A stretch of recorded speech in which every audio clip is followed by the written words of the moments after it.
Joining. So please start filling in the meanwhile, if you are okay with it. Yeah, I'm okay with it if you are okay with 10 participants, including me. I think yeah, time maintain करके let us start and probably participants will join. So Fine. yeah. So good evening to all the participants and Vivek Bhaiya. Uh, Today's topic is we are having a group discussion on structure of labor laws in India. This I think Vivek Bhaiya will obviously throw light, but मेरे को लगता है कि ये सबसे difficult law अगर कोई है इंडिया में just to understand, तो it probably is one of them. And इसको decode करना कितना easy होएगा I'm not very sure, but I am very hopeful and very sure that आप justice करोगे इस topic को. So we are looking forward to understanding the intricacies of this topic, and I would request CA Chetna Chokhani for a formal introduction for C. Vivek Agarwal, and then hand over the proceedings. Thank you, Priyank. Good evening, everyone. Please allow me to give you a brief profile about our speaker today, Mr. Vivek Agarwal ji. Mr. Vivek Agarwal ji, he is a qualified chartered accountant who qualified in the year May 2009. He also holds the qualification of diploma in information system audit by ICAI. He is into full-time practice under his proprietorship firm, Vivek Raj and Associates, having its office at Siliguri, West Bengal. He has specialized in the field of labor laws, consultancy, and services for clients across several states of India, which includes industries like hospitality, education, health, ferroalloys, iron and steel, construction, print media, and many more. He serves as a guest faculty for Employee State Insurance Corporation, Regional Office, Kolkata, for the officers training program conducted by the corporation. He is also faculty for the Tax Return Preparer Scheme of the Income Tax Department through their channel partner, NIIT. He has been the key speaker on labor laws on various forums, including Eastern India Regional Council of ICAI at Siliguri, Kolkata, Guwahati, Rourkela, and several study circles. He has also served as the president of Lions Club of Uttarayan. Also, he is also faculty for orientation and many other courses for Siliguri branch of EIRC of ICAI. Thank you, Vivek Bhaiya. It's a pleasure to have you here with us. Thank you so much, Chetna. It was nice hearing about me from you for the great words. Vivek, I'll just interrupt for a moment. Sorry. Sure. Before you start, before you start about the topic, I would just make a small request. Please, batana, how did you venture into this area, and how did you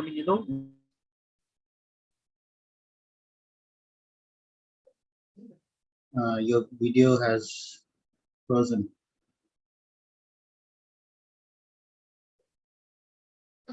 Vivek, I think Priyank वो ये बात बोल रहा था कि like before you start with this deliberation, we wanted to know कि आपने like what made you go into this field and what made you think specialize in this area, because not many people would prefer to go with these areas. Sure. And any other particular queries of the participants, which I'm seeing is increasing now. We have 14 participants, including me. So I can hear the queries of the participants. Just another 2 minutes, we'll start the session.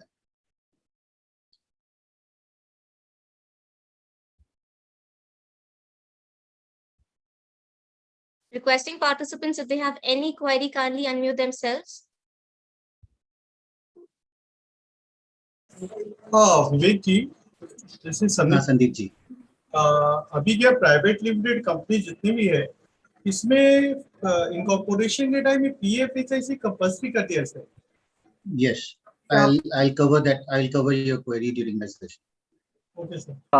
Yeah. Sorry, भैया. I think कुछ problem हो गया था video में. Yeah, so I would just like you to introduce कि आपको कैसे इस field में venture करने का interest आया, because it is very unconventional, and probably if you could just small share something about that as well. Okay. And then yeah. Just to reply to that, my father has been into this profession for the last 35 years. So I'm carrying forward his profession into labor laws, his expertise into labor laws, just taking the torch ahead. So पहले manual environment में काम होता था. हम लोगों ने जब बागडोर संभाली, मैं और मेरे छोटे भाई हैं Vikas, he is an advocate, he is also into labour laws practice. So we are taking this practice forward into different heights now, trying to take. So this is how things started into labor laws, and today whatever we are working, I'm personally completely into labor laws. I don't know anything about income tax, I don't know anything about TDS, I don't know anything about audit. For those I'll need to get consultancies from people like you, Chetna, Sandeep Bia and all. So whenever I'm stuck with those taxation matters, I'll surely get across to you. Sir, where are you? Means what is your address? I'm based at Siliguri. Acha, you are based at Siliguri. Yes.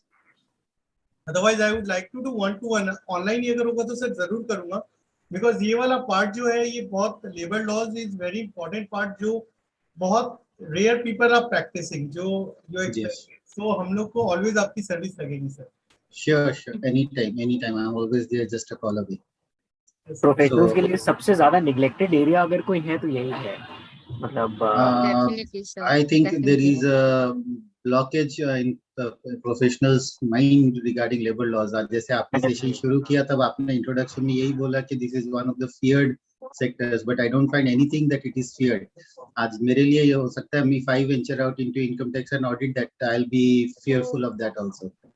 So whenever you get into something, and basically if we are chartered accountants and advocates, तो हम लोगों को बहुत ज़्यादा time नहीं लगेगा किसी चीज़ को ग्रास्प करने में.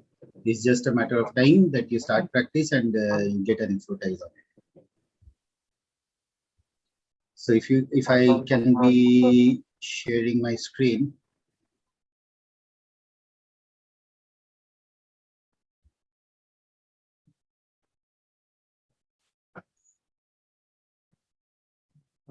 participants, because it is a group discussion, I would like all of you to be very active, very vocal.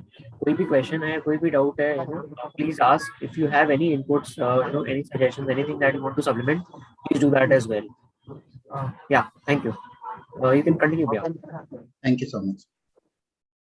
So I'll not let anyone be idle during the session. We'll have around 1.5 hours of one-to-one interaction during the sessions. So before we start, as we said, that let's get back to the basics. So my work starts right now. I'll ask participants on, is my screen visible to all? Absolutely. Okay. Why do we need labor laws? Do we need them to regulate the employees or the employers? Any one of you can come up to answer this.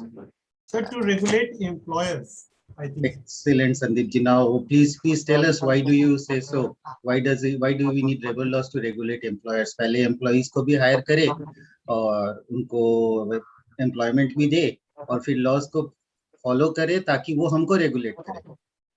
आप ये बोलना चाहते हो? Sir क्यों जरूरी है? Because जो employ है ना, these people are more vulnerable and like laborers, जो labor peoples है, they work and अगर वो work करें ground level पे, they are always exposed to risks, always. So their life is at risk, and अगर वो survive नहीं कर पाते, कोई भी कारणवश उनका एक्सीडेंट हो जाता है, their family के sole earning होते हैं, तो उनके लिए डिफिकल्ट हो जाता है अर्निंग करना. तो labour law protect their rights. At least अगर पीएफ ईएसआईसी उनका रहता है, they can have insurance covered. Simultaneously they can get back claim of insurance after if some mishap happened. That's what I believe. So you're saying that we need labor laws to provide social securities to the employees in one sense. To the labor minimum wage act है, minimum bonus act है, और PF है जो minimum act है, that should be there, should be applied by all the employers. So we need to go to the background of the implementation of the oldest labor laws in India. We have the Payment of Wages Act of 1932 and so on. So before independence के law भी आज हम लोग follow कर रहे हैं. So what was the background at that point of time? We had the zamindari system of at that place, and we had the bonded labor into existence at that point of time. So at that point of time, the then government thought that yes, it is very important to regulate the employers ताकि employees जो भी है या laborers जो भी है उनका शोषण नहीं हो पाए. So the basic idea behind the implementation of labor laws was to regulate the employers. I'll ask 3 questions back to back and then I'll ask you to answer this. Can you I'll go through the questions. One, which law authorizes us to make a TDS deduction? If it is Income Tax Act, keep thinking.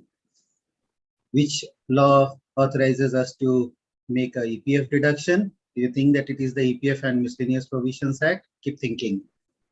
And I can continue 100 questions on this. I'll end it on the third question. Which law authorizes you to make an ESI deduction from the salary? Do you think it is the ESI Act? Anyone else than Sandeep ji? Ye thinking of the same. Still thinking.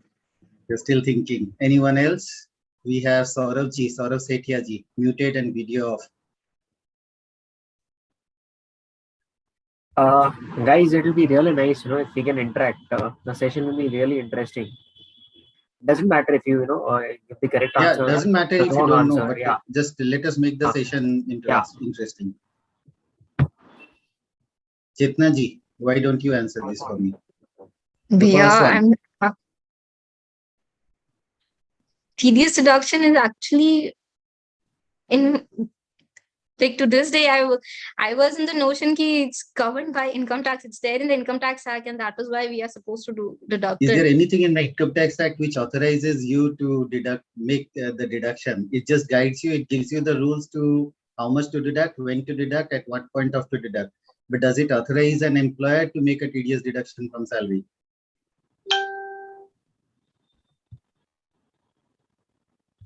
I'll say if you're thinking of the Income Tax Act, then it's not right. Similarly, if you're thinking of the Provident Fund Act, it's not right. Similarly, you're thinking of the ESI Act, it is not right. The Payment of Wages Act gives you the authorization to make all statutory and non-statutory deductions from salary. When I say statutory deductions, I think people will understand. When I say statutory, it does means Provident Fund, ESI, TDS, professional tax, those sorts of deductions. But when I say non-statutory deductions, what can be non-statutory deductions from salary? Probably leave. Probably leave. I heard someone telling. Yeah. Okay. Nice, excellent answer. Because what I was about to highlight is that कि अगर कोई employee हमारे पास काम करता है और वो 15 दिन absent रहता है महीने में और आप 15 दिन का salary भी deduction करते हो, that is a non-statutory deduction, but that deduction is also authorized by the Payment of Wages Act. अगर कोई एम्प्लॉई आपका कोई नुकसान कर देता है, आपका कोई लैपटॉप उसके पोजीशन से चोरी होता है या डिस्ट्रॉय होता है और आप उसकी सैलरी से वो भी डिडक्शन करना चाहते हो, तो you'll have to refer to the Payment of Wages Act. I can see Vikas ji joining in. Vikas ji, good evening. कैसे हैं sir? Good evening, sir. Good evening. Welcome to our platform. Thank you so much. I heard that you were in a departmental hearing or something. Yes. Just I come back from the department. That's why I'm so sorry to joining late by 15 minutes. No, we have just started, and I'm trying to make the session interesting. Yes. That you are master, sir. In that you are master. Thank you so much, sir. Thank you so much. Another question comes up before we land into the intricacies of discussions. So I'll like to know कि मेरे participants जो है वो कितना interested है. First वाला तो mind clear कर लो. TDS income tax में नहीं करते तो कहाँ करेंगे? वो तो हम लोग वो तो आप thinking में छोड़ दी हम लोग को. नहीं सर, मैंने बताया पेमेंट ऑफ वेजेस एक्ट जो है ये अपने को ऑथराइज करता है सैलरी से कोई भी डिडक्शन करने के लिए. पूरा का पूरा पेमेंट ऑफ वेजेस एक्ट और कुछ नहीं बोलता है आपको कब सैलरी पेमेंट करना है और कितना सैलरी पेमेंट करना है, सिर्फ इतना बताता है. Correct. Right. That means you mean to say कि whatever we have deducting at TDS under section 192, that is authorized by the Payment of Wages Act. The Wages Act, and whatever we are making the salary register or wages register, that under the Wages Act itself. Yes. Nice, sir. Now, can you think of any labor law which is applicable to an establishment with no employees? When I say no employees, I'd like to highlight here कि हो सकता है एक father and 2 sons are running a family business. That will be a business running with no employees at all. So can you think of a labor law which is applicable in that case? Sir पहले तो एक list चाहिएगा labour laws कौन-कौन से हैं। आ रहे हैं sir, sir option तो दो, बिल्कुल आ रहे हैं सर। ऑप्शन सर ऑप्शन दीजिए हाँ, एबीसीडी सर। का ऑप्शन दीजिए एबीसीडी। ऑप्शन नहीं सर, हम स्ट्रेट आंसर पे आएंगे, अगर आप बता पाए तो अच्छी बात है। So, और हमने सबने सुना है, हमने सब, आप, मैं जब नाम बताऊंगा तो आप सबने सुना हुआ है। यस यस यस, अभी क्लिक नहीं कर रहा, right. I request all the participants kindly discuss in the participation the discussion. Yes, Chetna, what's your view? No, we're just saying ki, sir, आप बोल रहे थे कि if there is any labor law applicable in case if there is a father and son. Yes, father and son, or a single one person, the proprietorship organization with having no employees at all. Apprenticeship Act? No, sir. It is the Shop and Establishment Act. Shop and Establishment, right. Even with 0 employees, you need to get yourself registered and be prepared to follow the rules and regulations discussed under the Shop and Establishment Act to employ any other worker in the future. Okay. The next one which comes, when does the PF Act become applicable to an establishment? सब जानते हैं, but yes, Manish ji, kindly on your video. Sir video is not, वो on नहीं हो रहा है, पता नहीं क्या प्रॉब्लम हो गया है।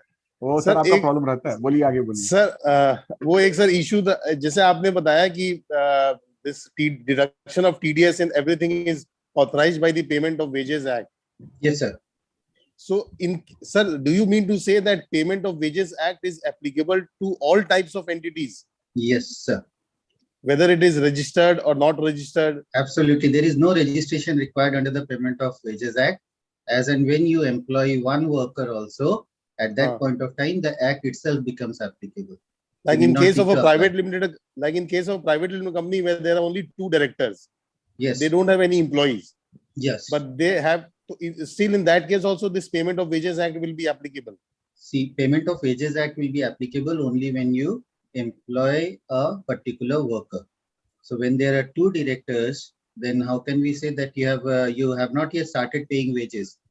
So whenever you pay a salary, whatever the deductions you need to make, only that part is covered by the Payment of Wages Act. Sir, so, but we have to deduct TDS over here. Sir, Manish, I would like to interrupt in between. हाँ, खाली ये clear करिए अपने वापस में कि payment of wages act और payment of salary. Yes sir, अगर पेमेंट ऑफ सैलरी होता है, even then it is covered under the wages act, so far I understand. Yes. If it is so, then the condition on which you have employed the director is the mandatory test. Whether your deduction is going to be done under the income tax under section 192 or 194J. If it is a case of 192, then the wages act will apply. If it is a case of 194J and no other employee is there, then no wages act is applied. Excellent, Vikas ji. This is what. Sir, ये मैं इसलिए conclude कर पा रहा हूँ कि circular number 143 under the GST is coming in that line. In GST also, if it is in the, if TDS is under section 192, then GST is not applicable. No reverse charge. No reverse charge. Otherwise, 194J में reverse charge is applied. बिल्कुल. Circular number 142, read with the Calcutta State judgment in Mython Alloys. तो sir मेरा बोलने का मतलब यही है कि अगर 192 में हम सैलरी पे टीडीएस डिडक्ट कर रहे हैं, तो this is authorized by Payment of Wages Act or it is as per the income tax law? Correct. No, you deduct the TDS as per the Income Tax Act, but the authorization to deduct the TDS is given by the Payment of Wages Act. Okay. Thank you. Sir, Vivek ji ने बड़ा अच्छा point बताया है मनीष जी अपने लोग को। इनका कहना ये है कि डिडक्शन आप कर लीजिए इनकम टैक्स में, कोई दिक्कत नहीं है। रूल अप्लाइड इनकम टैक्स का होगा, लेकिन उनकी सैलरी से जो आप पैसा काट रहे हैं वो अथॉरिटी आपको वेजेस से आ रही है। Payment of wages act. Right. ये जो एक माइन्यूट लीगल implication इन्होंने बताया। Great sir. These all things are something that we should know about. Yeah, right. We should know about. It does not make any difference on how you make the TDS from tomorrow, but it is just something that we should know about. Correct. Okay. Now, the question on the screen: when does the PF Act becomes applicable on an establishment? Anyone, please come up. When we cross the number of employees beyond 20. I think so. Okay, just a small rectification, Sandeep ji. When you reach the employment strength of 20, cross 19. Okay. Okay, we'll have detailed discussions on this. And before we move into the technical part, the last one coming on your screen. When does the ESI Act becomes applicable to an establishment? Same 10, limit 20 to 10. When we reach 10 people, yeah. It is 10. Okay, fine. We'll have a basic discussion on the classification of labor laws. I think people will be interested in this. We can classify the labor laws in various ways. So I have particularly chosen on the control on which the labor laws is being classified in India. The first one being the laws enacted by the central government and also enforced by the central government. We'll have a detailed list in the next screen. The second one is enacted by the central government and controlled by both the state and the central government. The third one is enforced by the central government and enacted by the state government. And the fourth one, which is a very limited list, it is enacted and enforced by the respective states. These are some of the list of the acts when CGCG stands for enacted and enforcement both by the central government. I'll share the copy of the PowerPoint presentation after the seminar today so that people interested can recap after this. So I'm not getting into the details of this. Another tricky question, if you all permit me, can you say भी कि आज के date में अगर आप एक employ को higher करते हो तो आपको कितने लेबर लॉज इंडिया में फॉलो करने हैं? Approximately, someone coming near to that figure. Employ one labor law, one employee, and number of laws you need to comply with. 25. Pardon? 25. 25. थोड़ा सा ज़्यादा हो गया. There are 19 labor laws. And you are not doing any. Okay, if you are not having any employee, there is only one law which you need to follow. That is the Shop and Establishment Act. Labor law in many cases. And if you have at least one employee, then you have 19. If you have 10, the figure crosses to 29. If you have 20, the figure reaches 42. If you have more than 100, it is 43. Which is the 42 and the 43rd law? If you cross 100, which particular law stands applicable on you? Have you heard of the standing orders or the HR manual, employee handbook? No, sir. Have you heard about the Industrial Standing Orders Act of 1946? That is the last law you need to follow after you have 100 employees on your payroll. Great. Moving forward, these are the things which we are going to cover today. Before we start, we'll know about some basic HR procedures which everyone will be interested in. Firstly, issue of appointment letters. What is an appointment letter first? An appointment letter is a contract of service between the employer and the employee, which throws on certain obligations for the employers and also for the employee. It is an agreement sort of, which is issued on or before the date of a particular employee's joining. And in today's scenario, when we find that the labor laws are becoming very tricky and cumbersome at points, issue of appointment letters is one of the basic things that we as professionals need to guide our clients. कि आप अपने appointment letters को जितना exhaustive और जितना detailed में बनाएंगे, future में एम्प्लॉयर एम्प्लॉय डिस्प्यूट्स को कंट्रोल करने में आपके पास उतना ज्यादा आपके हाथ में हथियार रहेगा. Second thing is calculation of CTC. Have we all heard about the word CTC? Cost to the company. Now, can you tell me, is gratuity included in CTC calculation legally? Can we include gratuity as part of CTC? No. At the time of appointment, we do not know whether he will continue for 5 years or not. Excellent. Is bonus included in CTC? Yes. Yes. Okay. When is bonus applicable? So 6,500 plus salary. Okay, and is there any duration that particular employee needs to serve so many days to be eligible for receiving gratuity, for receiving bonus? So far, I remember 6 months. 90 days. More than 6 months, he has to work in a year. Let us keep it to 90 days. After an employee has worked 90 days before the month in which customary bonus is paid in your business or in your geographical location, if he has worked for more than 90 days, he is entitled to receive bonus. Okay. एक question जो हमेशा employers हमसे पूछते हैं कि increment का क्या करना है। आज अगर हम किसी एम्प्लॉय को हायर कर रहे हैं, हमको उसको इंक्रीमेंट कब देना है? सर कोरोना काल में whether 2 साल increment is a right to receive by the employee or it is a discretion of the employer? ये क्वेश्चन बहुत कोरोना में तो इंक्रीमेंट हुआ नहीं है। कोरोना में इंक्रीमेंट हुआ नहीं है, पर क्या होना था? मैंडेटरी है इंक्रीमेंट देना। आप ये सिखाइए हमें। So I think it depends upon the performance of the employees. Excellent Chetna ji, there is no right to receive of an increment. आपका अपॉइंटमेंट लेटर पे आप इसको आराम से लिख सकते हैं कि the right of the increment of salary is not your right, but it is completely on the management's discretion, subject to your performance appraisal. Notice pay, it is another thing which comes into play. Notice pay कब आता है? जब कोई employee हमको छोड़ना चाहता है या हम किसी एम्प्लॉय को छोड़ना चाहते हैं, before the end of his scheduled fixed term contract or employment. So ये क्वेश्चंस भी आते हैं कि सर कहीं पे बताते हैं 1 month, कहीं बताते हैं 3 months, कहीं लिखते हैं 2 months, कहीं लिखते हैं 4 months. So what does the legal law stands कि नोटिस पे 1 महीने का होना है या 3 महीने का होना है? जनरली ये कंफ्यूजन ज्यादा रहता है 1 और 3 महीने का। कौन सा लॉ डिफाइन? कॉन्ट्रैक्ट पे, म्यूचुअल कॉन्ट्रैक्ट पे होता है ये तो 1 month 3 months without notice pay नहीं। There is a particular law इसके पीछे, द इंडस्ट्रियल डिस्प्यूट्स एक्ट जो है दैट डिफाइंस नोटिस पे, और कब देना है, क्यों देना है, कितना देना है, ये भी इंडस्ट्रियल डिस्प्यूट्स एक्ट बताता है। इंडस्ट्रियल डिस्प्यूट्स एक्ट ये बोलता है कि अगर कोई employee is on probation means he has not yet been confirmed in an appointment at our place, so if during he is in a probationary period, then Vikas ji's verdict stands true.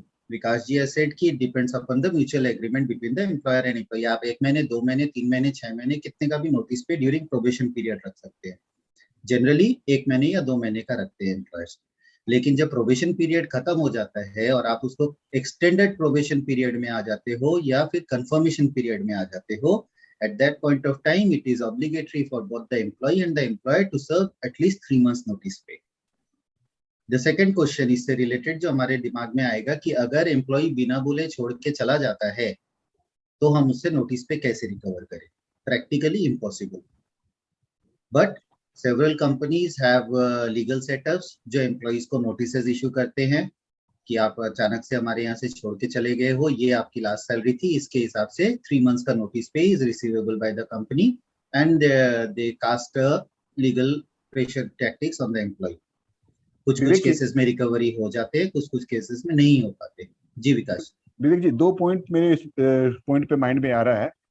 अभी है ना, कुछ कंपनियां लोग क्या करती है कि जैसे मान लीजिए किसी का 1 साल का प्रोबेशन पीरियड है, राइट, और उसका नोटिस पे अपना देख लिया कि भाई 2 महीना या 3 महीना का मेरे को नोटिस पे रिकवर करना है, तो ये 12 महीना का उसका सैलरी से टू दैट एक्सटेंट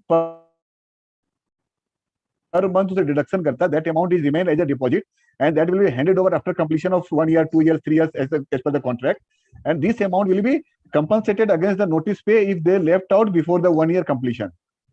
एक ये एग्रीमेंट रहता है।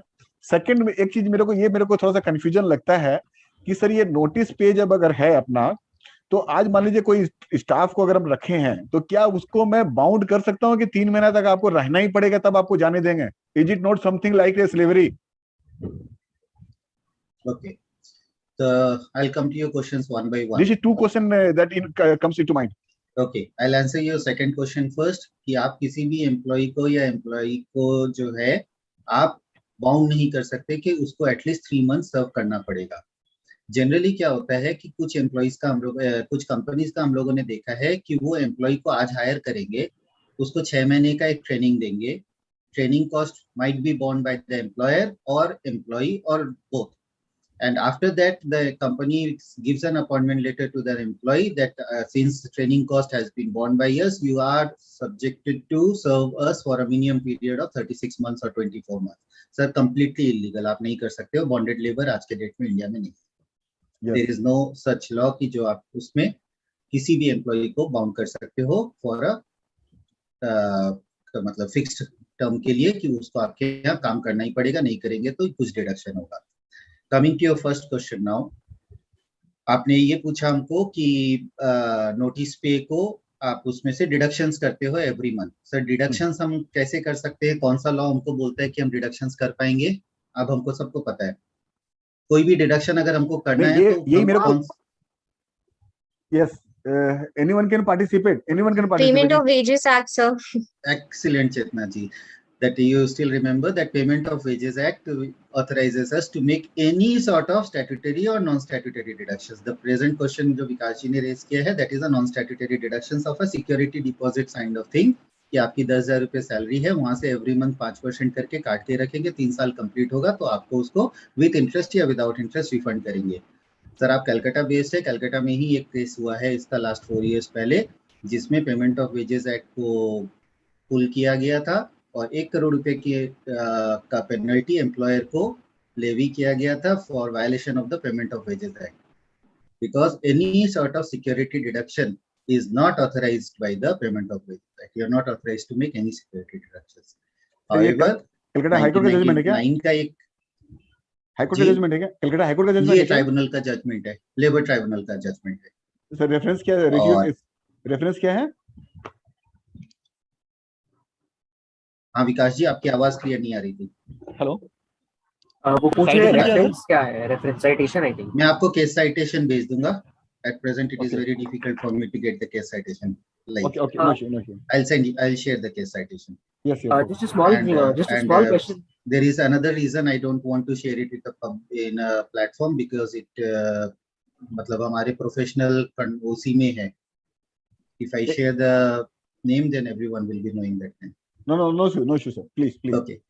One small question भैया, अगर म्यूचुअल होता है, मतलब एम्प्लॉय 1 महीना में छोड़ना चाहता है and the employer is also fine with it, is that okay या उसमें भी कुछ होता है? मतलब पार्डन सर फिर से बताइए. 1 महीने में सो सपोज 3 महीना का नोटिस अपना लिखा हुआ है अपॉइंटमेंट लेटर में कि 3 महीना का नोटिस होएगा, ठीक है, बट द एम्प्लॉय सेज कि मेरे को 1 महीना में छोड़ना है. The employer is also like ठीक है, मतलब I am okay with the fact कि 1 महीना में छोड़ के जाना है, कोई फर्क नहीं पड़ता. So is that fine या इसमें भी कुछ? That is absolutely fine. If you have agreed for 3 months and if you are again agreeing for 1 month, then it's absolutely fine. The labor laws will come into picture only when there is a misagreement or a disagreement between you and the employee.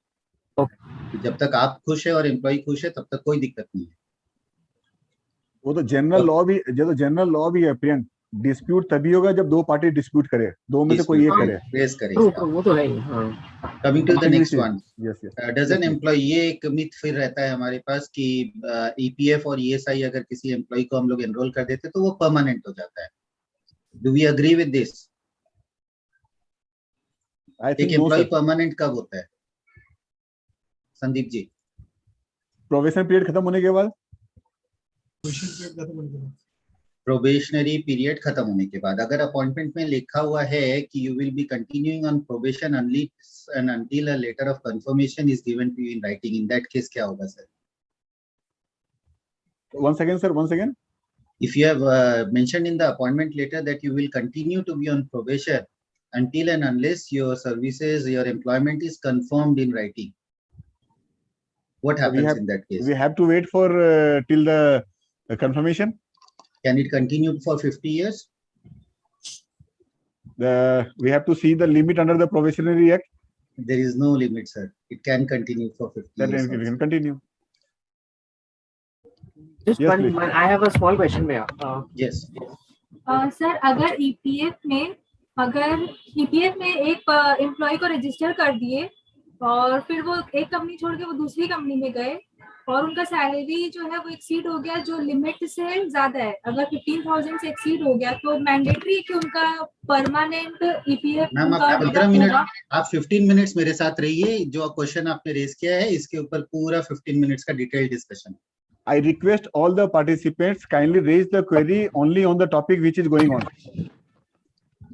The query is already there in my discussions today. Yes. Coming to the next thing, probation period myths and truths. So probation period myths and truths का question number 5 और question 6 is link कि probation period has no limit. अगर आपने 6 महीने का लिखकर अगर confirmation बोल दिया है कि राइटिंग में देंगे तभी होगा, देन प्रोबेशन पीरियड में continue till the last day of working of the employee. Termination of an employee कि as an employer's perspective when you terminate an employee what are the rules and regulations you need to follow if you are terminating during the probationary period, if you are terminating during the extended probation period, or if you have terminated the employee during the confirmed period. अगर आप probationary period में किसी employ को terminate कर रहे हैं तो आपको नोटिस देना है. अगर वो प्रोबेशनरी पीरियड आपके अपॉइंटमेंट लेटर में डिफाइंड है and it is less than 5 years तो आपको कोई ग्रेच्युटी नहीं देना है. लेकिन ग्रेच्युटी के अलावा आपको एक चीज देना पड़ेगा, वो क्या है बताइए सर.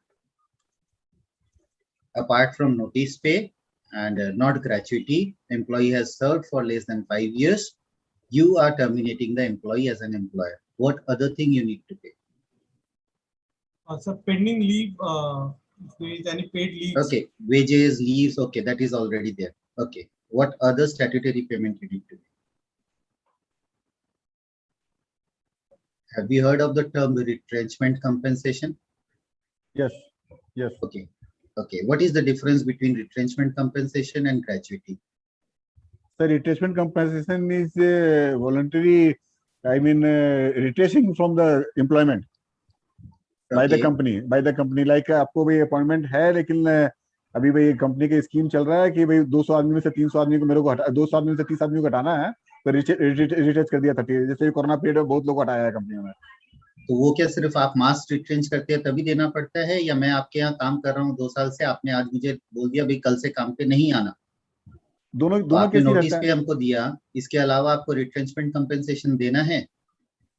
वो तो सर अपने एग्रीमेंट में अगर हुआ है तो we have to pay. Again sir agreement की बात ही नहीं आएगी यहाँ पे. I need to rectify you again. The industrial disputes act says whenever an employee is terminated by the employer and the employee is not entitled to receive gratuity on that point of time, that is less than 5 years of service at present, तो आपको retrenchment compensation देना है. The calculation for retrenchment compensation and gratuity is more or less the same.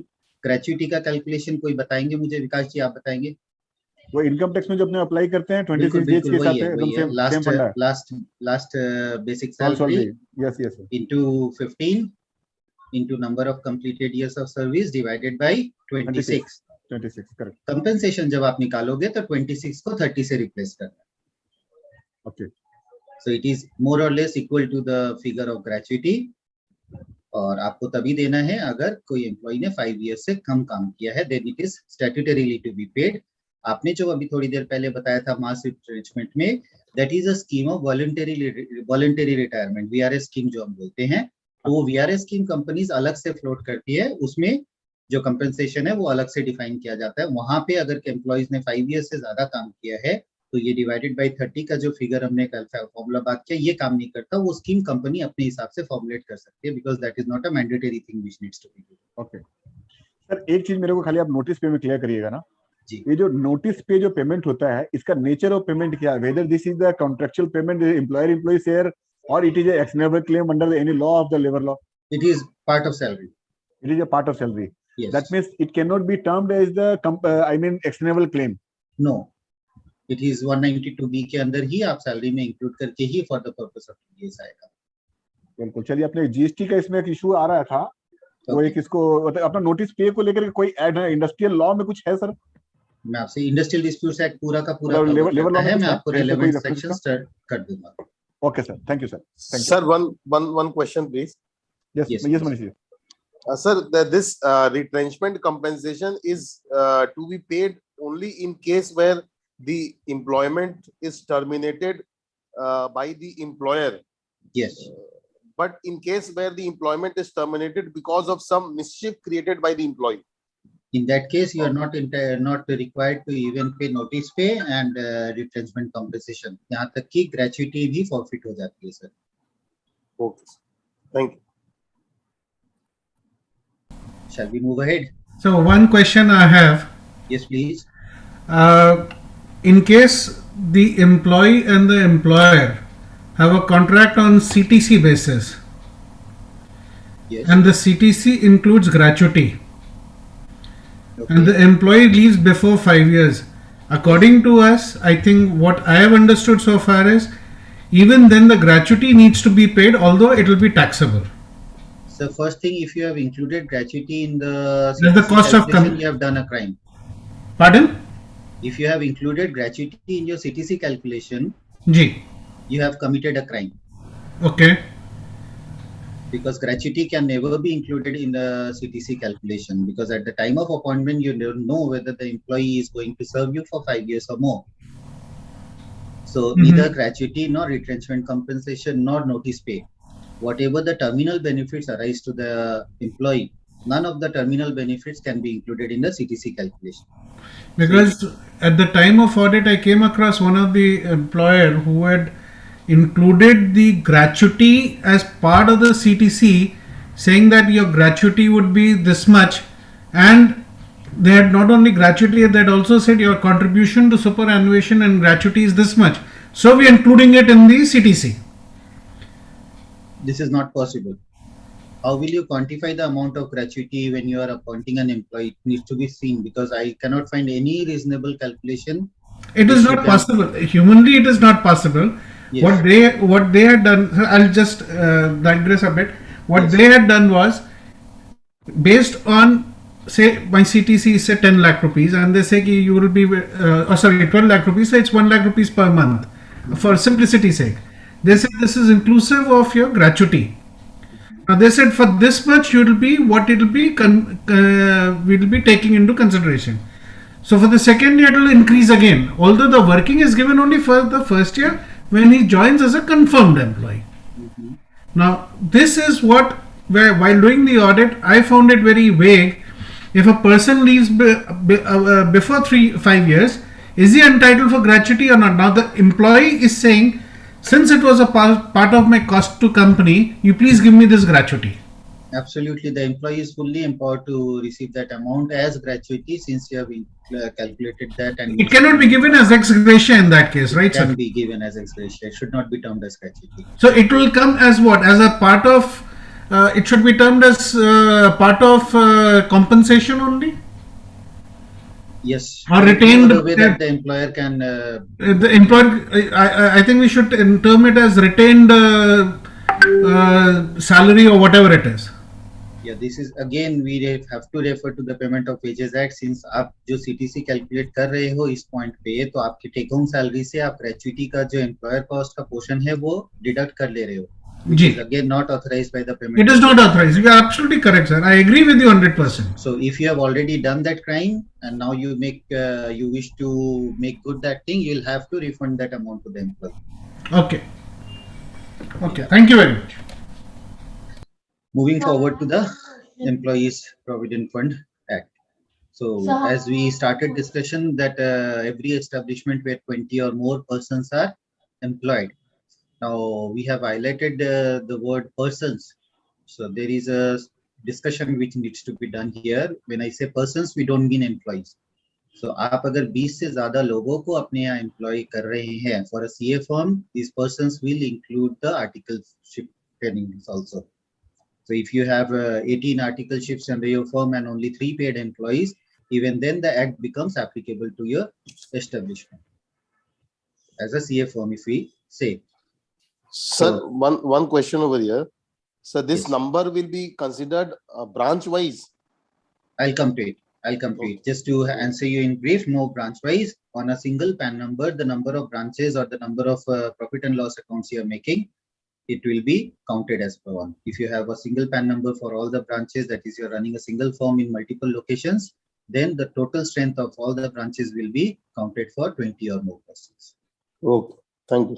Now, even there can be a scenario where you are engaging a third-party vendor to carry on certain activities in your establishment. For example, if I am hiring a housekeeping staff in my office who is giving me 10 employees every month for housekeeping, and I have 11 employees on my payroll, even in that case, the Provident Fund Act gets applicable on my establishment. However, I need to make compliance only for the 11 employees, and for the 10 employees hired from the third-party vendor, he needs to ensure that the social security for those 10 employees are being handled by him. If he fails to provide social security, the onus to provide a provident fund scheme is on us as the principal employees, on me as the principal employer. So ये 20 or more persons का concept अगर clear है तो अपने आगे बढ़ते हैं. Sir, but how am I concerned with the number of people that the contractor is sending for the housekeeping work? Sir, आपके ऑफिस में कौन आ रहा है, कौन जा रहा है, ये आपके अलावा आपसे अच्छा कौन जानेगा? Sir, ठीक है, but वो 4 से करवाए कि 10 से करवाए, whether I am concerned with that? Yes, you have to be concerned with that. अगर वो कोई बंदा आपके यहाँ पे 10 आदमी में से अगर कोई आ रहा है और वो कुछ मिसक्रिएट करके जाता है आपके यहाँ, तो आपको पता कैसे लगेगा कि आपके ऑफिस में किसने क्या किया? Okay. Sir, a small doubt. Principal employer and the premises is also yours. So in that case, you need to have that onus कि उनको social security आपके premises के अंदर आप provide करें. A small doubt. Yes. For example, in large housing societies, where they take housekeeping, security guard, and their own employees, say accountant, or even if that service is outsourced, yes, or running of the clubhouse, where they have say about 4-5 services which are outsourced, and the number of employees more than 50. Yes. Qua the society, there is not a single employee. I mean, if I look at the number of employees in the society, there is none. Okay. But I have taken services of 5 different agencies for providing me housekeeping, for providing me security, for running my clubhouse or whatever it is. Yes. Now, will the PF be applicable to my society? Absolutely. Because here you said, yes, that is what I wanted to know. It will be applicable to your establishment, although no contributions will be payable, but only to have the onus of a principal employer that all the employees working under your establishment or within your premises are being given the social security benefits provided by both the PF and ESI. When we come to discuss about the ESI also, major things which we'll be discussing for the Provident Fund will be equally applicable to ESI. So our ESI discussions will be very short and crisp. So if those 50 employees belong to 5 different vendors even, then those 5 different vendors will be required to get their individual registrations under the PF and ESI Act. If they fail to obtain the registrations, then you and as your principal employer, you will need to obtain the registration and provide social security to them. If they are all providing the vendors are providing them the social security benefits, in that case, you as the principal employer will only be required to pay the minimum administrative charges of a functional establishment, which is 500 rupees. We'll be discussing that in the very next stream. So you want to say that even if I have no person, I take a registration under the ESI and Yes. the PF and pay the minimum administrative charges, whichever is applicable, right, Yeah, sir? only when 20 or more people are working within your Only when. premises. And so, in addition to this, one more question. For example, the production houses which are there. Now, if I have something going on, a shooting in my premise where there are more than 20-30 people always, and we have a shooting once in, or say at least 10 times in a month, in that case, will I be again be asked to go for registration under EPF?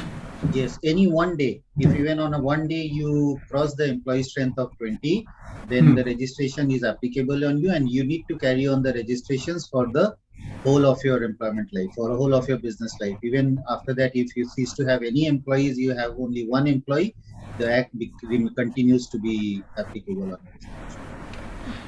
you. Okay, thank you very much. So, as 20 or more persons में अपने बात कर रहे थे, any person who is employed directly or employed through a contractor is now being well understood. Now, employees whose contribution has to be paid, it is on basic DA retaining allowance and the cash value of food concession. These are the 4 different components of salary on which you need to pay the Provident Fund benefits. And as said that the apprentices are not treated to be employees, but they are treated to be as persons. The rate of contribution जो अपने बात करते हैं कि अपने को कितना पैसा जमा करना है, the employee के salary से जो deduction होना है वो 12% on the basic DA and cash value of food allowance, और employer के contribution में 13% जाता है. 12 plus 12 is the matching concept, and 0.5 and 0.5% is administrative charges and for a insurance scheme which is run under the EPF and MP Act 1952. Now, I was expecting someone to ask me what is cash value of food allowance. But unfortunately, I had to ask now. There will be someone who will be answering on what do you mean by cash value of food allowance.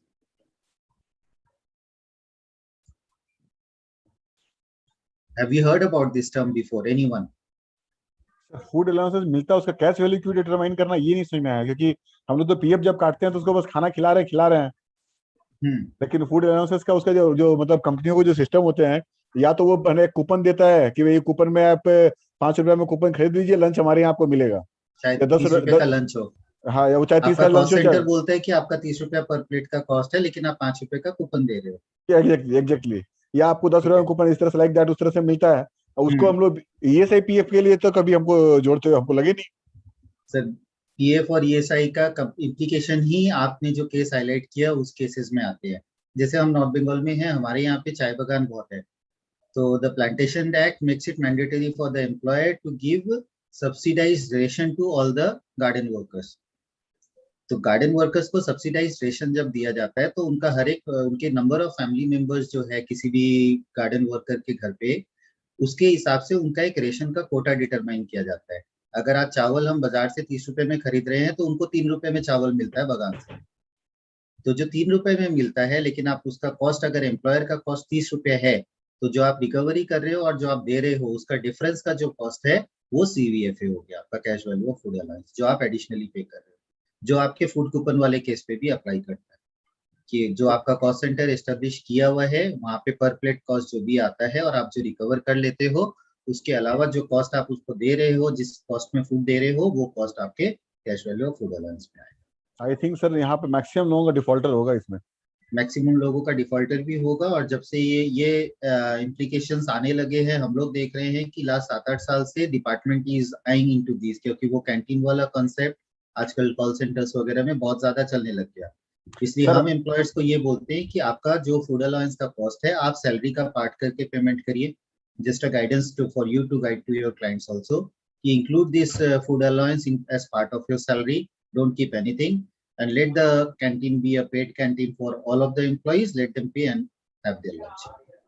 Sir इसमें अगर ऐसे करें कि like suppose करिए कि भाई basic salary ये है, डीए ये है, बास्केट ऑफ अलाउंसेस है, बास्केट अलाउंसेस में अपना फूड अलाउंसेस वगैरह सारा चीज कवर आ गया, और वो अपना वहां पे जाकर के उसको फ्री में अगर खाना मिल रहा है तो कैसे पता चलेगा? फ्री में अगर खाना मिल रहा है तो कैसे मिल रहा है? फ्री वो कैंटीन चल रही है, उसमें कोई भी जाके खा सकता है, कस्टमर भी खाते हैं और अपने एम्प्लॉय भी खाते हैं, सभी कोई खा रहे हैं। जब भी आप फ्री बोल दोगे ना तो वो कॉस्ट सेंटर का कंसेप्ट आ जाएगा, कॉस्ट सेंटर कंसेप्ट आ जाएगा, वहां पे उसको पकड़ लेगा, राइट? वहां पे उसको पकड़ लेगा जैसे ही आप फ्री बोलते हो, राइट। तो उसको कुछ नहीं करना, बेसिक कॉस्ट बना करके वो अपना कूपन उसको बेच करके मतलब पैसा उसे सैलरी में जोड़ के फिर पेमेंट कर दीजिए, और जो भी आपका कॉस्ट सेंटर के हिसाब से कॉस्ट आ रहा है आप उसको ऑन कॉस्ट ही आप उसको पेमेंट करके खाने के लिए। सर जैसे बिरला ग्रुप में ये कॉन्सेप्ट है इस तरीके का कि ये लोग क्या करते हैं कि जो मतलब फूड अलाउंस मतलब आई मीन जो कैंटीन चलती है उसको एसोसिएशन की जो मतलब ये एम्प्लॉई एसोसिएशन जो है वो रन करती है। बिल्कुल बिल्कुल, वो बिल्कुल अलग कंसेप्ट हो गया उनका कि एम्प्लॉई अपने पास से हर महीने हर एम्प्लॉई 1000 रुपया करके कंट्रीब्यूट करता है। अगर 200 एम्प्लॉइज वहाँ काम कर रहे हैं तो वहाँ पे 1-2 लाख रुपया का फंड बनता है जिससे वो कैंटीन चलता है।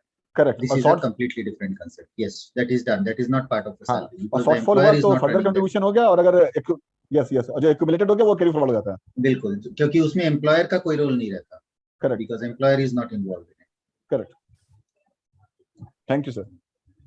Okay, now we come to the different thing. जो क्वेश्चन अभी थोड़ी देर पहले मेरे पास आई थी, मैडम ने एक क्वेश्चन किया था कि 15,000 वाला कंसेप्ट कि अपने प्रोविडेंट फंड के लिए there is a very important thing कि अपने ये बोलते हैं कि 15,000 से ऊपर जिनकी सैलरी है अपने उनको प्रोविडेंट फंड के लिए इंक्लूड नहीं करते हैं।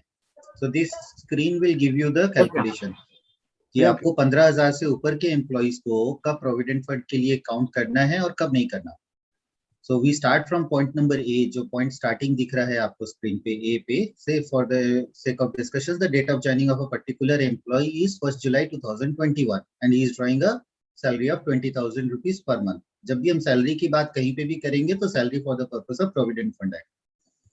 Now we have to first see whether the employee has a previous UN or not. What is a UN? It is his identification number. जैसे हम लोग इनकम टैक्स में पैन से आइडेंटिफाई करते हैं, प्रोविडेंट फंड में एम्प्लॉइज को universal account number से आइडेंटिफाई करते हैं.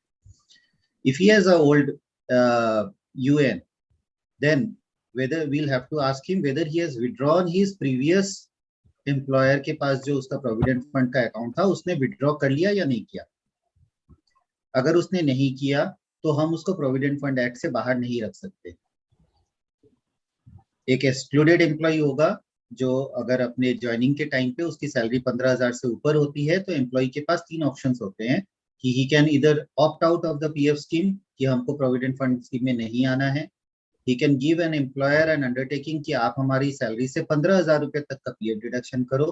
ही कैन से कि नहीं आप पूरी की पूरी सैलरी 20,000 रुपए के हमारे पीएफ डिडक्शन करो. तो ये 3 क्लॉजेस होते हैं ए, बी और C. First thing is no PF, second is up to 15,000 12% and third is on the whole of salary. These are all progressive. आपने अगर ऑप्शन बी चूज कर लिया तो आप 6 महीने बाद ऑप्शन ए पे नहीं आ सकते. आपने अगर ऑप्शन सी चूज कर लिया तो आप ऑप्शन बी और ए पे नहीं आ सकते. आप ए से बी और बी से सी जा सकते हैं लेकिन रिवर्स नहीं आ सकते. तो ये जो चार्ट एक बार फिर से समझाइए ना. ठीक है, मैं आपके यहाँ आज एम्प्लॉयमेंट ज्वाइन कर रहा हूँ. आपने मेरी 20,000 रुपए सैलरी फाइनल की for the purpose of provident fund के लिए कि 20,000 रुपए हमारी सैलरी हो गई. अब आप हमारे जब मैं आपके यहाँ ज्वाइन कर रहा हूँ तो आप मेरे को ऑप्शन देंगे कि पीएफ लेना है कि नहीं लेना है. मेरे पास 3 ऑप्शन है. As a employee I have 3 options. First option is I may choose not to be part of the provident fund for the purpose of contributions only कि हाँ आप मेरे पीएफ मत काटिए. Second option, you deduct provident fund on 15,000 का एक ceiling act में दिया हुआ है. एंड थर्ड ऑप्शन कि पूरे 20,000 रुपए आप पीएफ काटिए. रिमेंबर कि जो भी आप करोगे ऑप्शन ए, बी और सी, एम्प्लॉय का जो कंट्रीब्यूशन होगा उसी का मैचिंग कंट्रीब्यूशन एम्प्लॉयर को भी देना पड़ेगा. अगर मैं ऑप्शन सी लेता हूँ कि 20,000 रुपए 12% 2,400 रुपए आपको काटना है तो आपको भी एज ए एम्प्लॉयर 20,000 रुपए पीएफ देना पड़ेगा. आप ये नहीं बोल सकती employer is statutorily required to give provident fund only up to 15,000 rupees. Matching contribution होना है. तो ये जो स्क्रीन है, इस स्क्रीन पे अपने ये बता रहे हैं कि अभी जो यूएन रेजिम आ गया, यूएन रेजिम में this is a very technical thing कि एम्प्लॉय जब ज्वाइन कर रहा है तो एम्प्लॉयर को ये पता करना है कि उसका प्रीवियस यूएन है या नहीं है. तो as we move to the extreme left of the screen we see that there is a thumbs down which means that he does not have a previous universal account number. मतलब उसका provident fund में कभी भी पहले registration नहीं हुआ. In that case, he comes to directly in the category of an excluded employee, जो बिल्कुल नीचे वाली लाइन आपको सर्कल्स में दिख रही है. और उसके पास तीनों ऑप्शन हो जाते हैं 1, 2 और 3. लेकिन एक अगर उसका प्रीवियस यूएन होता है और उसने पहले का पैसा नहीं उठाया है, उसके पहले का पैसा मतलब पहले जो एम्प्लॉयर के पास काम करते थे वो वहां पे प्रोविडेंट फंड का एक्यूमुलेशन अभी भी रखा हुआ है तो वो एक्सक्लूडेड एम्प्लॉय नहीं हो सकता. लेकिन अगर विड्रॉ कर लिया है तो वो वापस से एक्सक्लूडेड एम्प्लॉय बन जाता है. जैसे previous PF fund withdrawn, if it is thumbs up that is yes it he is an excluded employee and again all the 3 options come to his on his plates. But if he has not withdrawn his previous employer share then you have that he can not be termed as an excluded employee. That means no PF वाला कहानी नहीं रह गया उस वक्त. आपके पास फिर सिर्फ 2 ऑप्शंस रह जाएंगे, ऑप्शन 2 और option 3. Am I clear? Yes sir. Yes sir. अच्छा, Sir, एक मैडम ने क्वेश्चन किया था, उनका क्वेश्चन इस पॉइंट पे आंसर हो जाएगा. वो हैं अभी हमारे साथ? Yes, I can't see you. sir. Priyanka video on कर लो. हाँ सर, हाँ. अच्छा, और कोई क्वेरीज है आपकी? हाँ सर, मेरा एक क्वेरी है सर, मेरा एक क्वेरी है. ये जो ऑप्शन है 20,000 सैलरी है मेरी, तो मैं पूरा पे कटाऊं कि 15,000 पे कटाऊं कि नहीं कटाऊं, ये मेरा ऑप्शन है या एम्प्लॉयर मेरे को देगा? नहीं, एम्प्लॉय का ऑप्शन है. Employer will serve you with all the 3 options. You will have to choose anyone. Okay. You can even choose. अगर आपने फर्स्ट आज बोल रहे हो कि ठीक है 20,000 रुपए सैलरी है, पीएफ मत डिडक्शन करिए, नेक्स्ट मंथ की सैलरी पे आउट से पहले अगर मैं आपको बोलता हूँ कि सर इस महीने मेरा पीएफ स्टार्ट कर दीजिए, तो आप पीएफ डिडक्शन स्टार्ट कर लेते हो. फिर 3 महीने बाद मैं वापस ये नहीं बोल सकता हूँ कि सर अब मेरा टेक होम कम हो गया, वापस से मेरा डिडक्शन बंद कर दीजिए. You can not go reverse. You can always go from option 1 to option 2, option 2 to option 3, but not on a reverse direction. Okay. Thank you, sir. Sir एक क्वेश्चन और था, अगर एम्प्लॉय अपना ईपीएफ का पैसा उठा चुका है तो वो वापस अगर नेक्स्ट कंपनी में जाता है तो वो उसके लिए फिर वो 3 ऑप्शन रहेगा या नहीं रहेगा? देखिए मैंने अभी, आप मेरे स्क्रीन पे आप देख रहे हो, आप एकदम ऊपर से स्टार्ट करिए. Starting point is a, date of joining, then you are moving to the left whether he has an old UAN, then again move left across the red line, you see a thumbs down. Thumbs down will mean no. But if you have a previous fund, you have a previous UN and you have withdrawn the provident fund, then you again reach the excluded employee. This chart will make everything clear for you, I think. Sir, there's one query. Yes, please.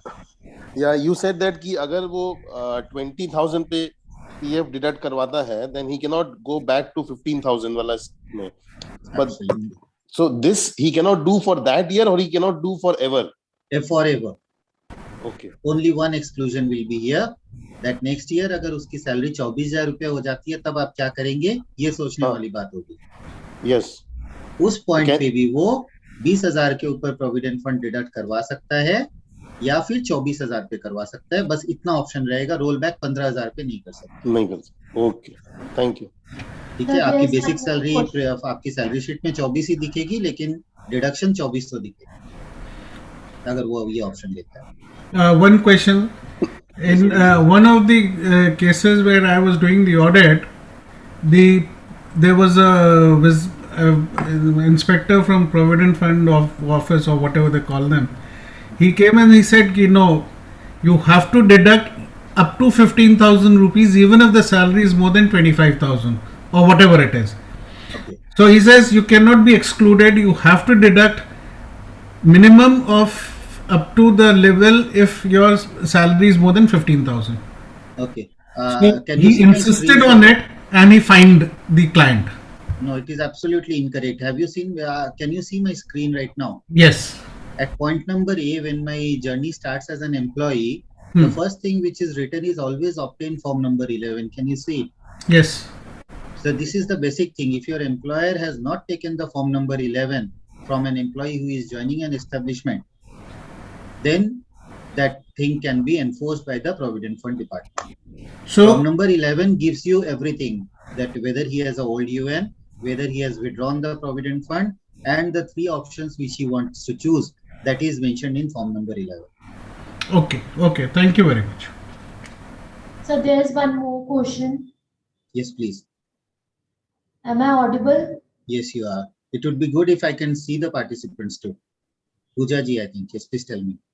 Sir, actually, if the employee chooses no EPF option, then what are the implications on the employer for this? Is the employer not required to deduct any certain amount, or it is fine if he didn't deduct any EPF on the choice of the employer?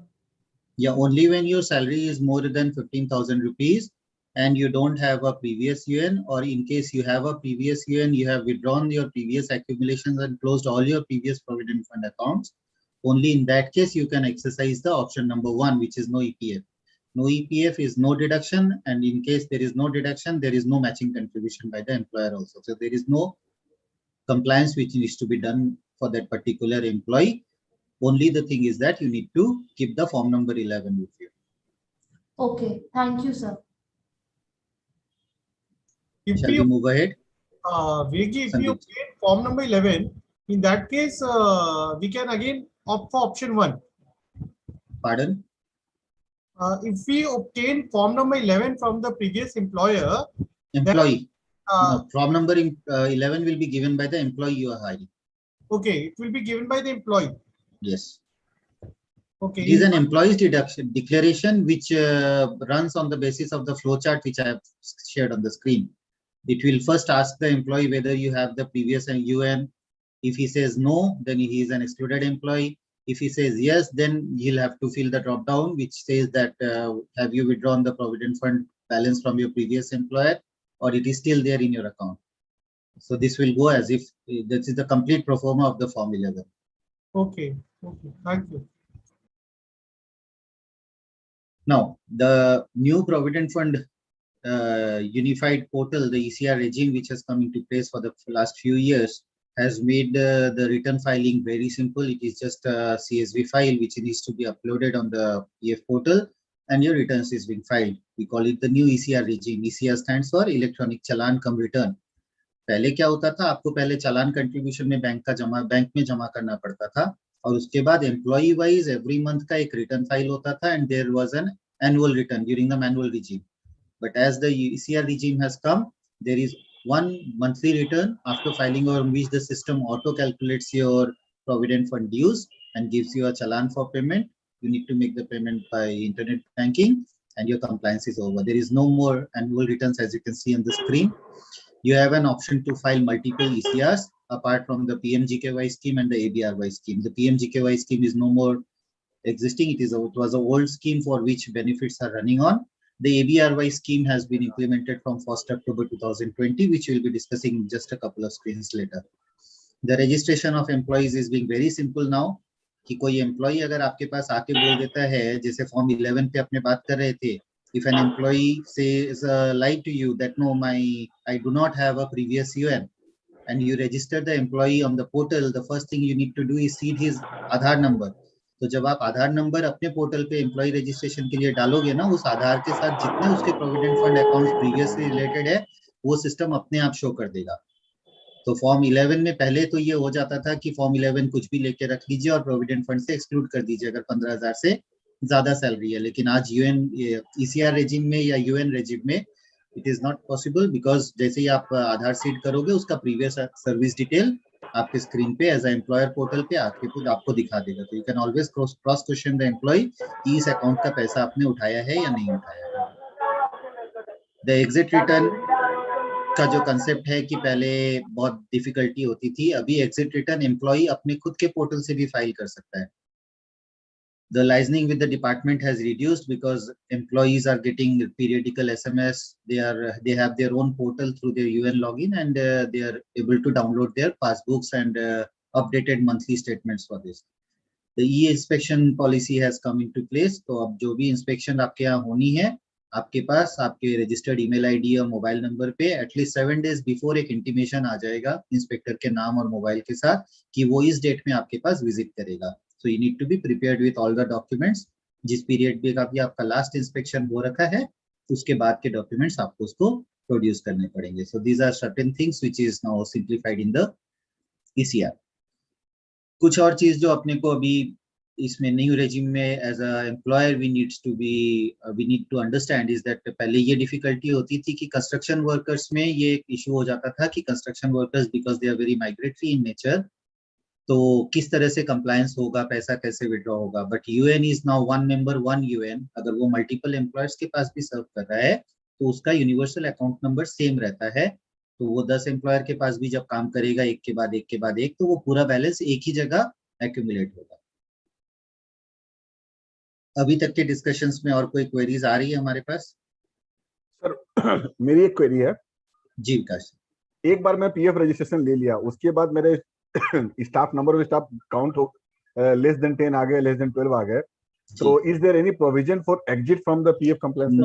No, once covered is covered forever. Even आज के date में D registration का भी कोई clause नहीं है. अगर आपके पास आपकी बिजनेस बंद भी हो रखी है तो आप डी रजिस्टर भी नहीं कर सकते खुद को. जैसे आपके जीएसटी में शायद अपने पास ये प्रोविजन रहता है कि आप अपना जीएसटी रजिस्ट्रेशन कैंसिलेशन करवा सकते हैं, लेकिन प्रोविडेंट फंड और ईएसआई में आप अपना रजिस्ट्रेशन भी कैंसिल नहीं करवा सकते. एवरी पीरियडिक आपका बिजनेस भी बंद हो गया तो साल 2 साल में डिपार्टमेंट आपके पास इंस्पेक्शन के लिए नोटिस भेजेगा कि क्यों नहीं रिटर्न फाइल हो रहा है, क्यों कंट्रीब्यूशंस जमा नहीं हो रहे हैं. वो आके वेरीफाई करेगा कि आपका एस्टेब्लिशमेंट चल रहा है कि नहीं चल रहा है. This complexity has been taken care in the Code of Social Security 2020. We'll discuss the salient features a few moments later. So one small question. Most of these, when we float a new company, a private limited, normally they are just 2 directors to start with. They have no employees. But even then, the ESI and the PF come. I'm just coming. I have noted down your query. I think आपने session के start में ये question आपने ही पूछा था ना? नहीं sir. Okay. Because they're sending us a letter. Why you are not verifying your address and everything? I have no employee with me. No issues. Even if you have no employees, at present the spice form जो आप company registration के लिए fill up करते हो, उसके साथ आपको provident fund का, ESI का, professional tax का ये सारा registrations आपके पास आ जाता है automatically. Correct. And now you need to activate that registration. We advise employers to activate that registration only when the act becomes applicable on you. जब आप login Only when I have more than 20 employees for PF. Pardon? Only when I have more than 20 employees. Yes, only when you more than 19 employees, you touch the employment strength of 20 employees. Okay. You touch the employment strength of 20 employees and then you activate your registration number which has been given to you. So otherwise I should not give them the proof of address or whatever they have been asking. You can always share that. There is no harm in sharing the proof of address. Because they ask us, what is your registered office address? Give us this thing, give us proof of address, proof of employees and things like that. They will simply issue you a letter after you are registered with as a company. When you find after a couple of months that you have not activated your registration, they will simply issue a letter कि अभी आपके पास कितने employees हैं, हमको ये inform कर दीजिए. You can share your pay sheet with them just to evidence that the act is still not applicable to you. Thank you. This is the ABRY scheme which I was talking of a few moments back. ABRY is Atmanirbhar Bharat Rozgar Yojana. This scheme has been brought into effect with effect from 1st of October 2020. It was effective only till 30th June 21, but it has now been extended to 31st of March 2022. It is an excellent scheme. The scheme says that the employees who have lost their salary, they lost their employment between 1st of March 2020 to 30th of September 2020, they will be qualified as a new employee, and any other employee who does not have a previous universal account number. If he joins my establishment, and then my establishment has two categories, up to 50 employees or more than 50 employees. This 50 employees is the best month is September 2020. As on September 20, if I had up to 50 employees on my payroll and I had complied for the 50 employees on Provident Fund, and if two or more employees join my establishment from 1st October onwards, all the new employees who join my establishment, उनका दोनों share 12% plus 12% employer का employee का, ये दोनों central government pay करेगी for 2 years from the date of their registration or the date of their joining in my establishment. So this is a huge scheme on which the employers can take a benefit. First thing, जो existing establishment है उनके लिए, कोई नया establishment जो आज के date में आ रहे हैं, कोई कंपनी फॉर्मेशन होती है जिसमें 20 एम्प्लॉय रहते हैं या 10 एम्प्लॉय रहते हैं, अगर आप एक्ट को अपने ऊपर एप्लीकेबल कर लेते हो और वो सारे 10 के 10 एम्प्लॉइज का प्रीवियस कोई प्रोविडेंट फंड अकाउंट नंबर नहीं है, या उन एम्प्लॉइज का प्रीवियस एम्प्लॉयमेंट जो है वो सीज हुआ था between 1st March two 30th सितंबर 2020, तो उन एम्प्लॉइज का और एम्प्लॉयर का पूरा कंट्रीब्यूशन नेक्स्ट 2 इयर्स के लिए सेंट्रल गवर्नमेंट उनके अकाउंट में क्रेडिट करेगी. That means to be simplified कि कोई अगर नया यूनिट रजिस्टर्ड हो रहा है तो उसको 2 साल का पीएफ का पैसा दोनों पोर्शन 12% इधर का और 12% उधर का, ये पूरा सेंट्रल गवर्नमेंट देगा, ना आपको काटना है ना आपको खुद का कंट्रीब्यूशन करना है. पहला, ना आपको काटना है ना खुद का देना है, आपको सिर्फ रिटर्न जो आप फाइल करते हो उसमें वो फिगर्स डाल देना है कि विवेक की सैलरी अगर 10,000 रुपए है तो 1200 प्लस 1200 2400 रुपए का एक क्वांटिफिकेशन आपको अपने रिटर्न में डालना है. जब आप चालान जनरेट करोगे तो वो 1200 प्लस 1200 माइनस होके ही आपका चालान जनरेट ऑटोमेटिक. और सेकेंड ऑप्शन ये है कि मैं एग्जिस्टिंग नंबर होल्डर हूँ, मतलब एग्जिस्टिंग रजिस्ट्रेशन है मेरे पास पीएफ का, और मेरे पास में कोई नया एम्प्लॉय आया है जो दूसरा यूएन होल्डर था, राइट, और उसकी जॉब चली गई थी बिटवीन दिस पीरियड, उसको अगर मैं जॉब दे रहा हूँ नए एम्प्लॉय को जी, तो उसका भी सैलरी मतलब आई मीन पीएफ का जो पोर्शन है वो सेंट्रल गवर्नमेंट बियर करेगा. हाँ, उसका भी करेगा, प्लस नए एम्प्लॉय जिसका यूएन पहले नहीं था वो भी अगर एग्जिस्टिंग एस्टेब्लिशमेंट कोई ज्वाइन करता है तो उसका भी पीएफ का दोनों शेयर सेंट्रल गवर्नमेंट बियर करेगा. सर, एग्जिस्टिंग एस्टेब्लिशमेंट अगर अभी उन पर लॉ एप्लीकेबल हो जाता है, प्रीवियसली 20 एम्प्लॉय नहीं थे, उन पर अभी लॉ एप्लीकेबल होता है और वो अभी नया रजिस्ट्रेशन लेता है तो उनको भी बेनिफिट मिलेगी. बिल्कुल, बहुत बड़ा बेनिफिट है. और इसीलिए हम लोगों को अभी आफ्टर ये रेट्रोस्पेक्टिव इफेक्ट दिया गया था, ये सर्कुलर आया था जनवरी 3rd वीक में. एबीआरवाई का जो स्कीम है, it was given a retrospective effect from 1st of October 2020, and after January we are seeing a excellent surge in employer registration. क्योंकि नेक्स्ट 2 years में जो एम्प्लॉयर्स आज एक्सपेक्ट कर रहे हैं कि हमारा 20 से ज्यादा स्ट्रेंथ हो जाएगा, they are going for registration, voluntary registration from today's date itself, because that is they need to pay only 1% of the salary, 0.5 for administrative charges and 0.5 for the insurance scheme. तो 1% of salary के cost में आपको 24% additionally एक employ benefit मिलता है। Sir उसके पीछे तो गवर्नमेंट का ये व्यू आ रहा ना, उसके पीछे उसका एम्प्लॉयमेंट का जनरेशन का जो एक बहुत बड़ा एम्प्लॉयमेंट जनरेशन आएगा, तो वो एक नंबर ऑफ काउंटिंग तो सामने में दिखेगा ना सर। बिल्कुल, अपने जैसे स्क्रीन पे आप देख रहे हो कि अपने पास जो 3 रीजंस है कि why this was announced. First thing was to boost the economy, ताकि एम्प्लॉयर का कॉस्ट कम हो जाए। Second thing, increase in the employment generation, and third की न्यू एम्प्लॉयमेंट को सोशल सिक्योरिटी बेनिफिट मिले और जिन्होंने लॉस हुआ था जिनका कोविड पैंडेमिक में, उनको एक सस्टेनेबल बेनिफिट मिल सके। सर ये कोविड पैंडेमिक, इसमें तो पीरियड तो पूरा 1.25 साल का दे रखा, मतलब आई मीन लगभग देख पा रहा हूँ पूरा 1 साल का करीब, 9 महीना का करीब बना रहा ना। कौन सा? ऑन और after 1 October 2020 up to 30 scheme 1 अक्टूबर से लेके स्टार्ट हो गया। अब समझ लीजिए this scheme is valid till 31 March 2022। तो अगर कोई एम्प्लॉय आपके पास 1 मार्च 22 को भी ज्वाइन कर रहा है जो न्यू एम्प्लॉय के क्राइटेरिया को मीट करता है, तो उसको अप टू 1 मार्च 2024 तक ये बेनिफिट मिलेगा for the next 2 years। Okay sir, okay. Double C double E क्या हुआ? Double C E A, hello, double C E A क्या हुआ सर? ये प्रोविडेंट फंड के जो कोऑर्डिनेशन एग्जीक्यूटिव कमेटी है उसका अब्रीविएशन है। संदीप जी पूरा ध्यान से देख रहे हैं एक वर्ड को। बिल्कुल बिल्कुल, अपनी ये पीपीटी शेयर कर लेंगे विकास जी सबके साथ, ताकि आप अगर रिव्यू करना चाहते हैं कोई रिकैप के लिए, that will be always easy. Yes sir. Now, thank you sir. Since I was told to discuss on the emerging opportunities, instead of discussing it part by part, we will discuss it as we move ahead. So emerging opportunities में provident fund के लिए, अपने professionals के लिए जो अभी दिख रहे हैं हमको, फर्स्ट थिंग है कि जो एक एग्जेम्पशन था, आप लोगों को पता होगा शायद कि एनजीओ को एक एग्जेम्पशन मिला हुआ था, जो एग्जेम्पशन एवरी 5 years रिन्यू होता था। 1983 से वो एग्जेम्पशन स्टार्ट हुआ था। 31 मार्च 2015 के बाद वो रिन्यूअल, वो एक्सटेंशन नहीं हुआ। जो एग्जेम्पशन नोटिफिकेशन था, नोटिफिकेशन ये बोलता था कि if there is an any NGO which is working only with the support of aid, whether government or private aid, and does not have any amount charged from the beneficiaries of the activities of the NGO, आप किसी भी beneficiary से 1 रुपये भी charge नहीं कर रहे हो, तो ऐसे जो भी एनजीओज है वो प्रोविडेंट फंड एक्ट से एग्जेम्प्ट रहेंगे। तो जो भी बड़े एनजीओज थे और थे, वो सारे के सारे 31 मार्च 2015 तक एक एग्जेम्पशन पीरियड एंजॉय किए। अपना खुद का प्रोविडेंट फंड ट्रस्ट बनाकर एग्जेम्पशन मिला हुआ था उनको, तो वो ट्रस्ट अपने अंडर में मेंटेन करते थे। लेकिन post 31 March 2015, after the cancellation of the extension of the exemption, उन एनजीओस को जो अपना पास्ट एक्यूमुलेशन था अप टू 31 March 15 तक का, that needs to be transferred to the EPFO. That was a mandatory thing.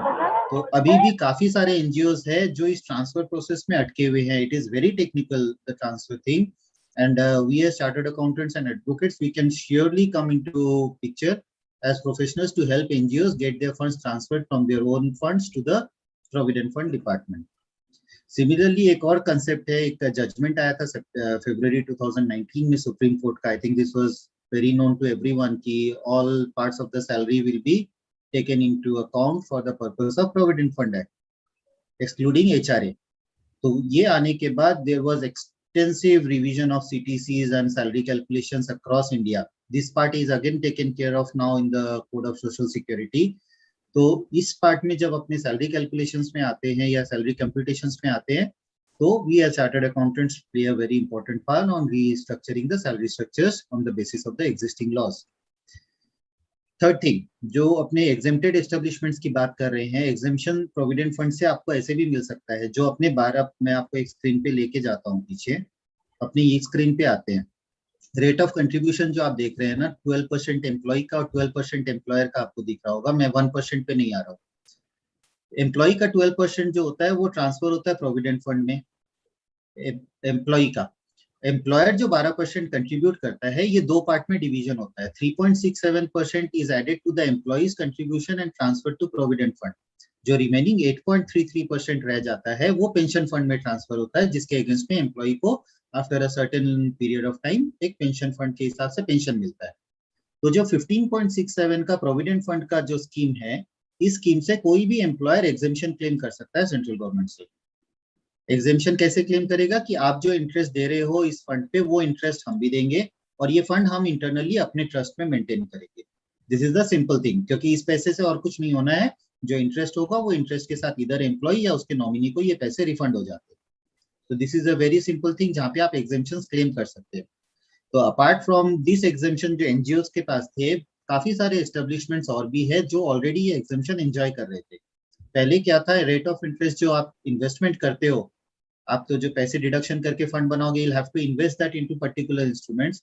The rate of interest was higher, but gradually over the last 5 years, we are seeing that the rate of interest in instruments is being decreasing. Whereas the provident fund का जो अगर हम interest 1920 का भी देखते हैं तो 8.65% per annum on a monthly compounding basis, it turns to around 13% simple interest per annum. तो 13% देने लायक आज के डेट में मार्केट में कोई इंस्ट्रूमेंट अवेलेबल नहीं है। तो एम्प्लॉयर जो इंटरेस्ट एम्प्लॉय को देगा, उसका एग्जेम्पशन का बेसिक गाइडलाइंस वाज दैट कि आपको interest at par with provident fund या हायर देना है। तो presently employers who are exempted from account number 1 जो प्रोविडेंट फंड के है, तो are finding it very difficult to match the interest pay out with the PF department. तो इसीलिए वो एग्जेम्पशन सरेंडर कर रहे हैं। और जैसे ही आप एग्जेम्पशन सरेंडर करोगे तो जो पहले वाले एनजीओ के लिए जो फंड ट्रांसफर था, वो as it is fund transfer for these exempted establishments के लिए भी आ रहे हैं। तो we are getting several cases every month for hand holding for the transfer of these exempted establishments का accumulated fund to the provident fund department. This is again an area in which professionals who are looking forward to jump into this field can explore. Any other questions which I might have or points which I might have missed out during this? Since 2 घंटे का time मिला है, there is a lot of things to cover. So there are a lot of things which had to be skipped. If there is any question coming into your mind, I'll be happy to answer. Ashish ji, विवेक जी, अगर एक employee मेरे पास काम कर रहा है and he is also a partner in some partnership firm, so whether this act will be applicable to him or we have to count him as a part-time employer? No, he is a partner in your establishment or he is an employee in your establishment? Employee in my establishment and he is partner somewhere else. So how are you concerned with that he is a partner in some other establishment? Give me the declaration that he is also working as a partner in some other partnership firm. Means he is part-time, means he is looking the work on weekend basis, like that. He has given me the declaration. Have I heard you wrong? You said partner or a part-time? Partner. You said a partner. So if he's a partner in some other establishment and working for salary in your establishment, so it does not make any sense कि I would be interested to know whether he is a partner somewhere else. I'll be only interested to know that I'm paying him salary and what are my obligations as employer. Is there was someone else asking a question or something? No, sir. We can move to the ESI. We'll quickly move to the ESI. जो भी discussions हमने provident fund में किए हैं, जहाँ पे exceptions होंगे मैं उस part को cover कर लूँगा. The first exemption is that we divide the establishments into two categories in ESI. One is seasonal and the other is non-seasonal.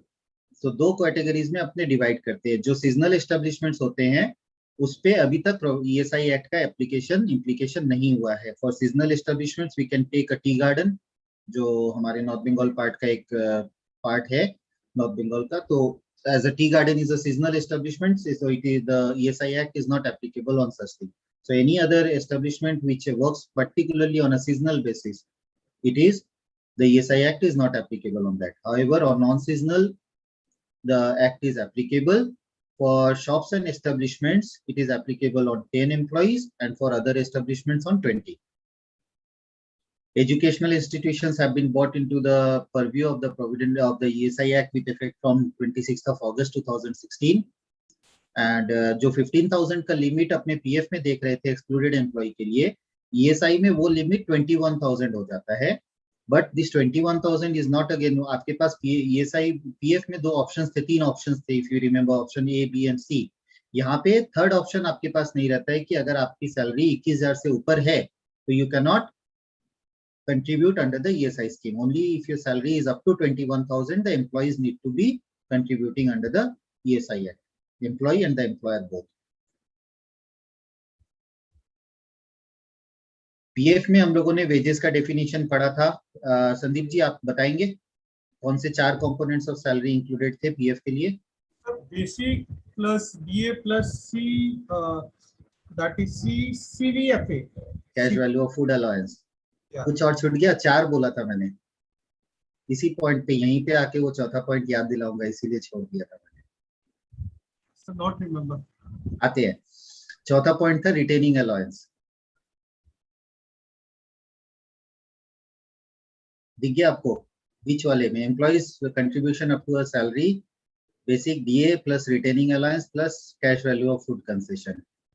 अब आते हैं वापस अपने यहाँ पे रिटेनिंग अलाउंस पे, डिस्कशन बाकी है, अभी करते हैं। तो प्रोविडेंट फंड के लिए जो वो 4 कंपोनेंट्स थे, ईएसआई के लिए वो 4 कंपोनेंट्स नहीं, आपकी ग्रॉस सैलरी जो आप दे रहे हो, ग्रॉस सैलरी के ऊपर आपको ईएसआई का कंट्रीब्यूशन क्वांटिफाई करना है। However, ओवर टाइम पेमेंट अगर आप कुछ कर रहे हो which is apart from your gross salary, आपकी ग्रॉस सैलरी अगर 21,000 रुपए से कम है प्लस ओवर टाइम लेके अगर 21,000 से ज्यादा हो जाती है, even then you need to make the contribution because it is not part of your regular earnings. Overtime इस महीने है, नेक्स्ट महीने हो सकता है नहीं रहे। अगर कोई भी amount in the nature of reimbursement आप पेमेंट कर रहे हो तो प्रोविडेंट फंड भी नहीं लगना था, ईएसआई का भी नहीं लगना था। ग्रेचुइटी जो आप देते हो उस पे पीएफ का भी कोई लायबिलिटी नहीं था, ईएसआई का भी कोई लायबिलिटी नहीं रहेगा आपके ऊपर। The rate of contribution is 0.75% from the employees and employer का 3.25%.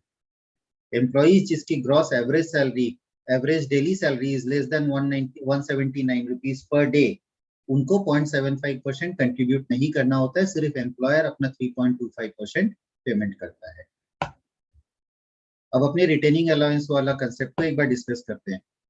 कोई भी any participant would like to tell me on retaining allowance क्या है? विवेक जी एक बार प्रीवियस स्लाइड में जाएगा ना, एक बार प्रीवियस स्लाइड में जाएगा ना, और प्रीवियस जिसमें अपने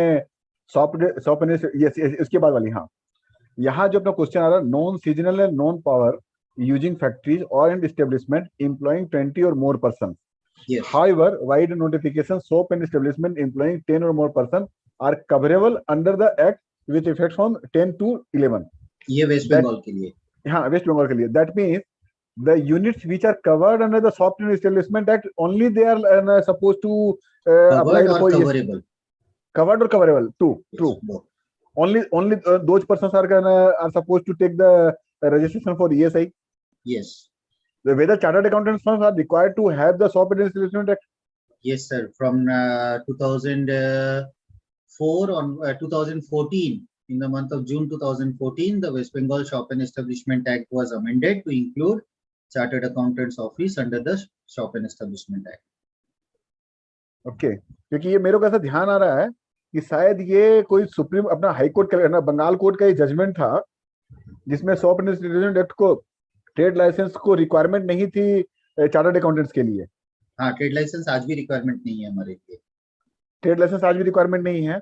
When trade license is not required, then even though we are supposed to cover under the Shops and Establishment Act. Yes, that is by a separate notification under the Shops and Establishment Act, particularly CA offices and advocates के office को shop and establishment में include किया गया 2014 में। तो मेरे को लगता है पीएफ ईएसआई का बहुत बड़ा मतलब डिफॉल्टर में आप लोगों का मतलब बहुत सारे फर्म आएगी जहाँ पे पीएफ, क्योंकि आर्टिकल्स वगैरह तो मिल जाते हैं, आर्टिकल्स हैं, पेड अप स्टाफ है, मिला के तो प्यून है, ये सब मिला के 20 तो होना बहुत छोटी मोटी बात है। 20 आराम से हो जाते हैं। हमारे पास काफी फर्म्स है अक्रॉस इंडिया जो कंप्लायंसेस वगैरह के लिए they look upon to us, तो काफी है हमारे सीए ऑफिसेज में। I think I have around 300 CA offices for whom my office is looking after their compliances. Okay, thank you sir. Okay, now retaining allowance पे विकास जी बताइए। वो अपने PF में एक बात कर रहे थे, बेसिक अपने को पता रह गया, डीए अपने को पता रह गया, cash value of food concession पे अपने डिस्कस किए, एक रिटेनिंग अलाउंस हमने इंटेंशनली छोड़ दिया था कि इस पॉइंट पे आके अपने डिस्कस करेंगे। सो मेरे को अंडरस्टैंड बाय रिटेनिंग अलाउंस को मेरे को ऐसा लग रहा है कि अगर अपने मतलब वर्ड से अगर ड्रॉ करें ना तो मेरे को लग रहा है वर्ड से ही मिल जाएगा, जो मतलब रिमेनिंग जितने अलाउंसेस है वो सारे रिटेनिंग अलाउंस में चले जाएंगे।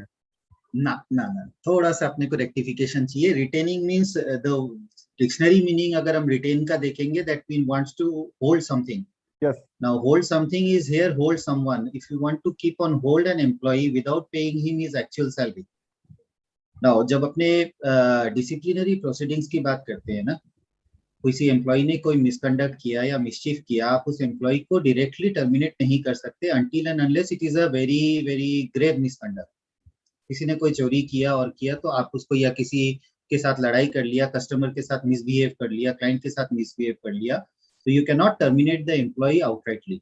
You will have to put him on suspension, कि आपको 3 महीने के लिए सस्पेंड किया जाता है. एक inquiry proceedings by independent inquiry officer एक चलाई जाएगी, जो दोनों पार्टीज को सुनेंगी, आपको भी सुनेंगी एज ए एम्प्लॉयर और आपके एम्प्लॉय का भी कंसेप्ट समझेगी. और वो इंडिपेंडेंट जो इंक्वायरी ऑफिसर है, he will submit a report to both the employee and the employer on his findings after within 3 months. तो उस 3 महीने के लिए जो आप एम्प्लॉय को सस्पेंशन में रखते हो, तो उस पीरियड में इंडस्ट्रियल डिस्प्यूट्स एक्ट बोलता है you need to pay him 50% of his gross average salary. कि लास्ट 3 months जो उसने काम किए, उस पीरियड में उसने ग्रॉस सैलरी जो ड्रॉ करी है, उसको आपको एवरेज आउट करके नेक्स्ट 3 months के लिए उसका 50% आपको एज अ सस्पेंशन अलाउंस आपको पेमेंट करना है. दैट सस्पेंशन अलाउंस जो आप पेमेंट कर रहे हो, that is retaining allowance. Okay. Retaining allowance में और कुछ भी इंक्लूड नहीं होगा. नाउ, जो अपनी ईएसआई के लिए अगर अपने the benefits needs to be covered, then we'll require a very different session. But benefits, since as a professionals we are not too concerned with the benefits of that, I have not included that in the part of discussions today. Moving ahead, कि ESI में आपके पास जो भी जो provident fund में हम लोगों ने जितना डिस्कशन किया, उसके एक्सेप्शंस में जो भी डिस्कशंस थे, हमने ESI में वो इंक्लूड कर दिया. जो कोड ऑन सोशल सिक्योरिटी 2020 का आया हुआ है bill, that is already passed in the parliament and we are waiting to see the implementation date कि वो implement कब होता है. तो उसके कुछ salient features जो हम लोग देखने के लिए आ रहे हैं. The first thing is that we are seeing that the rate of EPF contribution, which is presently 12%, is being reduced to 10% in the social security code of social security. Provident fund में आप voluntary registration के लिए जा सकते हो आज भी, कि अगर आपके पास एक एम्प्लॉय भी हो और आप उसको प्रोविडेंट फंड का बेनिफिट देना चाहते हो, तो you can get yourself voluntarily registered as a employer under the provident fund scheme. But presently the ESI act does not have any scheme for voluntary registrations. You need to have 10 or more employees to get yourself registered under the ESI act. But in the code for social security we will also see that voluntary registration under ESI is also coming into place. Third thing जो हम लोग discuss कर रहे थे, once covered is covered for ever. आपकी establishment बंद भी हो जाती है तो कैंसिलेशन कराने का प्रोविजन नहीं है प्रेजेंट एक्ट में. सोशल सिक्योरिटी कोड में ये ऑप्शन एम्प्लॉयर्स को मिलेगा. अगर आपकी बिजनेस इज नियरिंग क्लोजर और after closure you have that option to cancel your registration. Gratuity में बहुत बड़ा चेंज आ रहा है कोड ऑफ सोशल सिक्योरिटी में. फिक्स टर्म एम्प्लॉयमेंट, आज जैसे हम लोग क्या देखते हैं कि एम्प्लॉयर्स एम्प्लॉइज को on a contract basis hire करते हैं on a fix term contract, की आज से लेके 360 डेज तक आप हमारे पास रहोगे. 5 दिन का ब्रेक देते हैं और वो 5 दिन के ब्रेक के बाद उस कॉन्ट्रैक्ट को वापस रिन्यू करके उस एम्प्लॉय को कंटिन्यू करते हैं. इस केस में ग्रेच्युटी को लेके बहुत सारे कॉम्प्लिकेशंस आते हैं कि 5 साल बाद क्या होगा, वो 5 दिन का break, whether it will be counted as a continuous employment और not. To remove all those things, now gratuity is proposed to be paid on a pro rata basis for employees who have been hired on a fixed term employment for a period less than 5 years. अगर 1 साल के लिए आपने काम करवाया है तो आप 1 साल जब वो कॉन्ट्रैक्ट खत्म हो रहा है तो आप उसका ग्रेच्युटी पेमेंट कर दीजिए. नाउ 1 ईयर हम किसको बोलेंगे? आपने उसका कॉन्ट्रैक्ट अगर 250 डेज से ज्यादा के लिए बनाया है, that is equal to 1 year.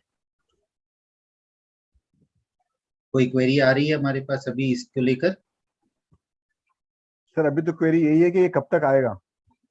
ये इस कैलेंडर ईयर में तो हम एक्सपेक्ट नहीं कर पा रहे हैं सर, बिकॉज आई थिंक जैसे हम बता रहे थे कि we are expecting the third wave to be arriving soon और we are fearing the arrival of the third wave. I don't think the government will dare to complicate things और एक बहुत नया चीज लेके आने के लिए इतनी जल्दी तो इस कैलेंडर ईयर में तो अपने नहीं एक्सपेक्ट कर रहे. इसका इम्पैक्ट क्या होगा सर? पुराने सारे लॉ खत्म होंगे क्या? 9 लॉज को कवर किए जा रहे हैं इसमें. जो सोशल सिक्योरिटी एक्ट है, 9 लॉज को कवर किए जा रहे हैं और बाकी के जो सेंट्रल गवर्नमेंट इम्पोज्ड और सेंट्रल गवर्नमेंट कंट्रोल्ड लॉज है उनको वन विंडो सर्विसेज में लाने की कोशिश चल रही है। ऑलरेडी जो श्रम सुविधा पोर्टल चल रहा है उसमें काफी सारे कॉन्ट्रैक्ट, जैसे कॉन्ट्रैक्ट लेबर एक्ट है, building and other construction workers welfare act है, ये सारे एक्ट्स को कंबाइन करके सिंगल विंडो रिटर्न्स के लिए एक फैसिलिटी दे दी गई है जो एम्प्लॉयर्स सेंट्रल गवर्नमेंट के ये लॉज के अंदर में फॉल करते हैं। तो अब ये जो स्टेट गवर्नमेंट और सेंट्रल गवर्नमेंट का इसके अंदर जो डिस्क्रिशनरी कंट्रोल का डाइवर्सिफिकेशन है उसमें किस तरह से कंट्रोल होता है, we'll have to see only when the final draft comes into place कि एक्ट में किस तरह से गवर्नमेंट्स को उसका लेजिस्लेशन में पावर दिया गया। The last thing which is important feature on the code of social security की वेजेस जो प्रोविडेंट फंड कंट्रीब्यूशंस के लिए है, अभी आप भी अगर ऑडिट करते वक्त देखते होंगे कि बेसिक सैलरी डिफरेंट एम्प्लॉयर्स अपने हिसाब से कोई 20% दे रहा है, कोई 30% दे रहा है, कोई 60% दे रहा है, कोई 70% दे रहा है। ये एक एम्बिग्विटी अक्रॉस द कंट्री चल रही है। To remove this ambiguity, provident fund contributions के लिए वेजेस को बोला गया it should be 50% of the gross average earning of the employee under the code on social security की। अगर एक एम्प्लॉय का ग्रॉस एवरेज अर्निंग महीने का अगर 20,000 रुपए है तो एटलीस्ट 10,000 के ऊपर उसका प्रोविडेंट फंड कंट्रीब्यूशन जाना पड़ेगा। सो इसको in a nutshell we can say कि आपका बेसिक सैलरी का जो कंसेप्ट है that has to be 50% or more across the country. So this is a standardisation which we are seeing to come under this code of social security. Generally southern India और western part of the country, Maharashtra, Karnataka, Kerala में हम लोग देखते हैं कि वो 30%, 40%, 20%, 25% तक भी कॉर्पोरेट्स जो है वो सैलरी स्ट्रक्चर रखते हैं। तो ये जब जो वैसी कंपनीज है they need to revamp their salary structure immediately, gradually, ताकि ये कोड ऑफ सोशल सिक्योरिटी जब एक बार में आ जाएगी तो आपका जो कॉस्ट है वो इंक्रीज करेगा, क्योंकि 12% जो आपका एम्प्लॉयर कॉस्ट है जो 10% हो जाएगा, but even then the total cost for the employer will increase, क्योंकि बेसिक सैलरी 25% से बढ़ के एटलीस्ट 50% हो जाएगी। तो you need to contribute on 50% of the salary. So more I advise कि आप अपने क्लाइंट्स को भी ये बोलिए कि धीरे धीरे ग्रुप वाइज अपने एम्प्लॉइज का सैलरी स्ट्रक्चरिंग अभी से रिवीजन करना स्टार्ट कर दे, ताकि वो पूरा का पूरा कॉस्ट इम्प्लीकेशन एक साथ एक महीने में नहीं आए। We have around 10-15 minutes to finish. If we have a question answer का session के लिए अगर अपने पास टाइम है या अपने we have participants question to answer, we'll be taking those questions now. I request all the participants, if they have any query relating to the security code or EF, EPF, ESI, anything, kindly raise their hands and discuss over the before the Vivek ji, Sandeep ji, Panaray Chaudhary, anyone. Amar Saab, if you have any query, Manish ji, you can ask the question from our speakers. Sir ये जो scheme है जिसमें जो प्रधानमंत्री वाली scheme है ABRY, उसमें इसका अप्रूवल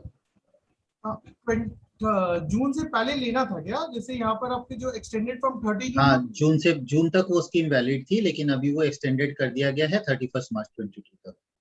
कि 31 मार्च 22 तक जो भी नए एम्प्लॉय आपके पास ज्वाइन करेंगे, उनका अगर प्रीवियस ईयर नहीं है या उनका सर्विस लॉस हुआ है during the previous pandemic, first phase of the previous pandemic, उस पीरियड में, तो वो सारे एम्प्लॉइज को 2 साल from the date of joining ये बेनिफिट मिलेगा, एम्प्लॉइज को और उसके एम्प्लॉयर को।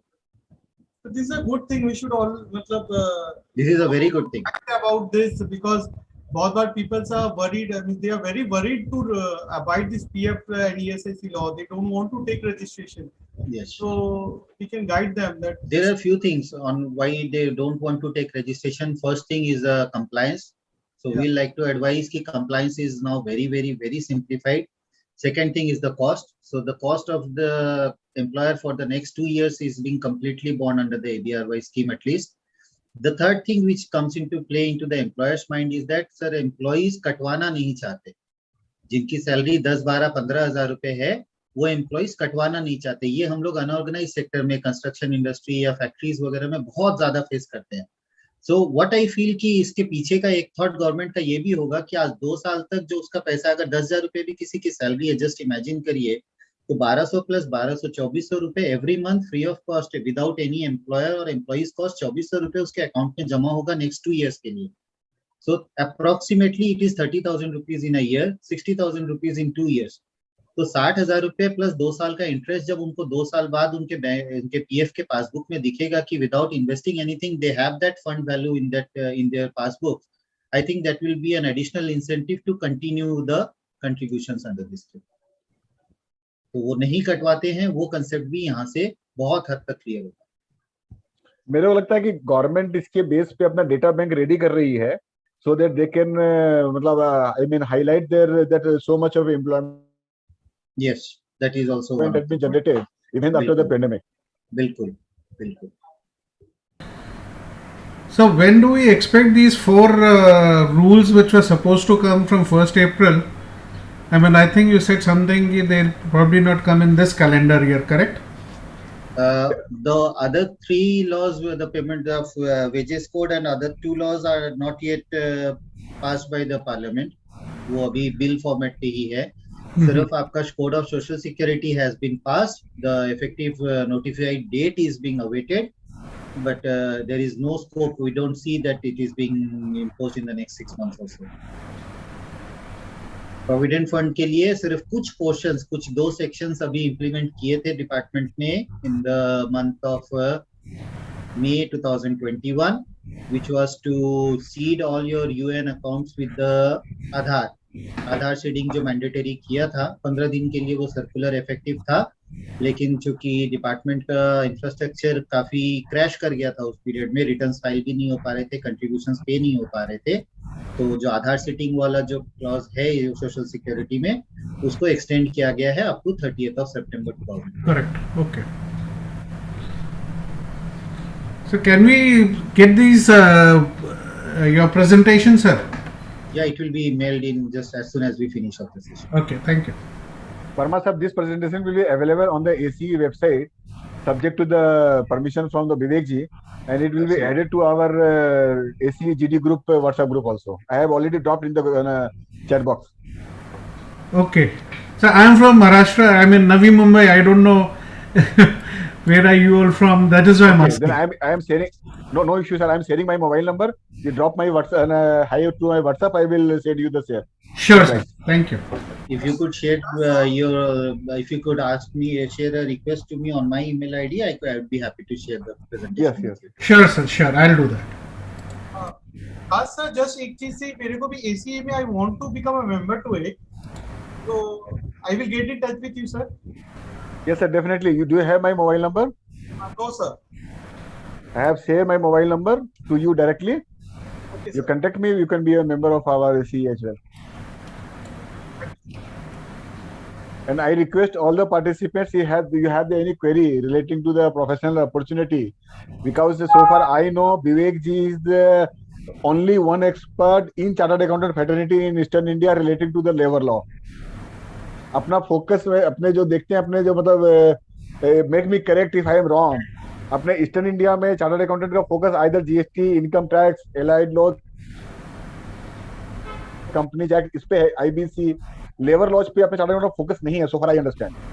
एंड ये एक professional opportunity after coming this course like security course, wages course सब जो आ रहे हैं, it will be a good opportunity for chartered accountants, so far I understand. बिल्कुल it will be a very big opportunity for chartered accountancy. The industry and the client base is so huge in Eastern India, or you even compare pan India, because today, as we have seen in the last 1.5 years, the geographical location of any person or a professional is not important. पहले हम भी देखते थे कि आज कोई छोटा सा भी काम होता था, विकास जी, we used to run, but at least this pandemic has taught us कि नहीं, without running also we can do everything sitting at our home. That at least personally I have learned in the last 1.5 years. I have not traveled even for one hearing in the last 18 months or so, whereas I used to had at least 15 to 18 days of travel every month across the country only to attend hearings. Right. So at least in the last 18 months, we have been taught so. So every professional can have a huge market base as compared to a client base. And labor laws is again a ignored area. I don't know why, but it is completely ignored area by the professionals, which every professional should try to come and tap up. Right. You're very right, sir. In Maharashtra and at least in Bombay, I have not come across any CA who's practicing into this area.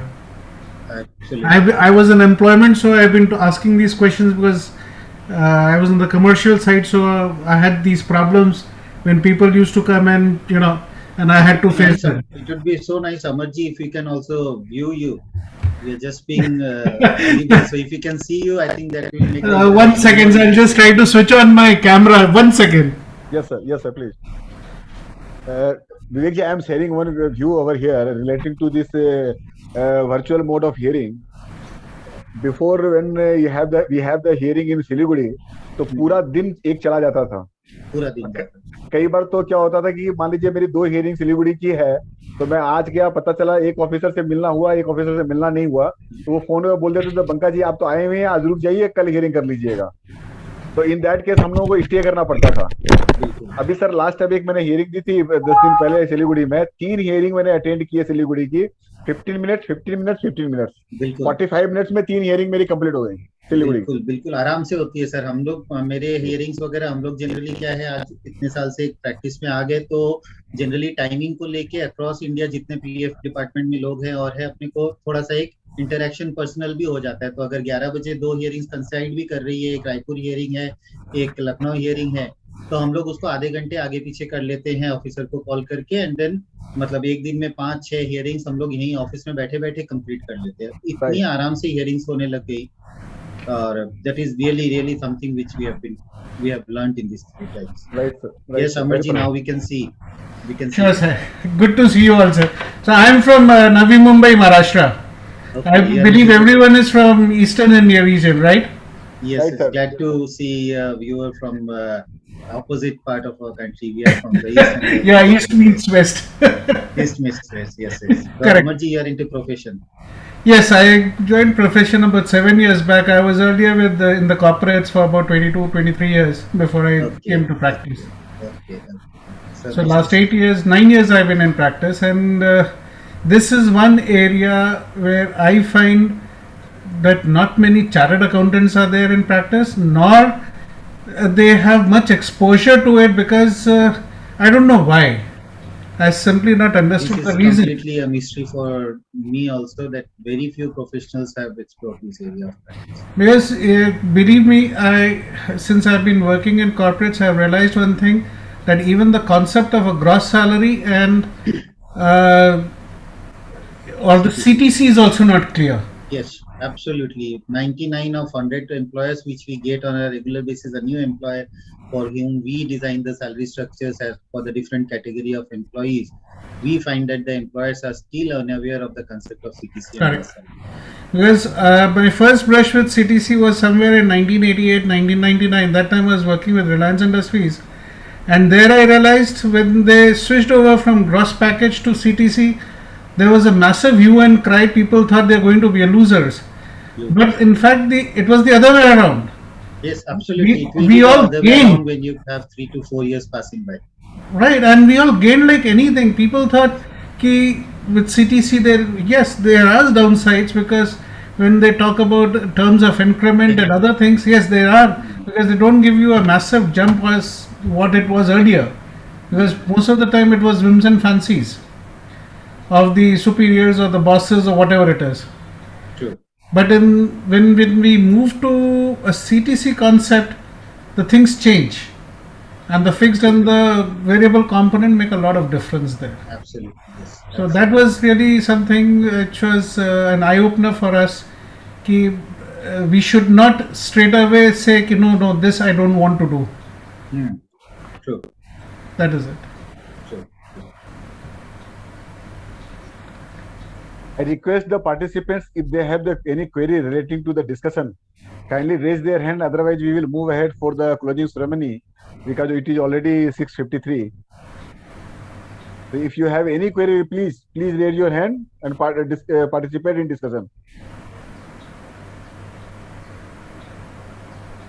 I think Vivek ji, you have explained each and every threads of the labor laws, and we don't have any query right now. Whenever we have the query, we will definitely come to touch with you. Sure, Now I Vikas ji. request, thank you, sir. Now I request Sandeep Goyal ji, kindly tender vote of thanks on our behalf to our learned speaker Vivek ji. Yes, sir. Thank you for providing me the opportunity to give vote of thanks to such a great person here with us. Thank you, Vivek ji. Thank you so much to enlighten us regarding these labor laws, and we are very much fortunate to have you here over, at this point of time. Thank you, sir. Thank you so much. Thank you. It was complete privilege for me to share whatever little bit knowledge I have on this subject with esteemed participants like you. And thank you for making the session so interesting. I think for the last 90 minutes, we have been just talking to each other and learning things. I learned quite a few things. Vikash shared, made my task simpler at certain points of time. Thank you, Vikash for getting the technical parts more simpler to understand for all the participants on my behalf. And I'd like to thank your association for providing me the opportunity to share the little bit of knowledge I have. Thank you, Looking sir. Thank forward you. for further more sessions in future. Thank you, Vivek ji, and I also thank all the participants for sparing their valuable times in the discussion. Thank to all the participants. Vivek ji, you have closed your screen share, na? Just a Yes, minute, I sir. have just closed. We have one token of appreciation to you on the virtual mode. Just a minute, sir.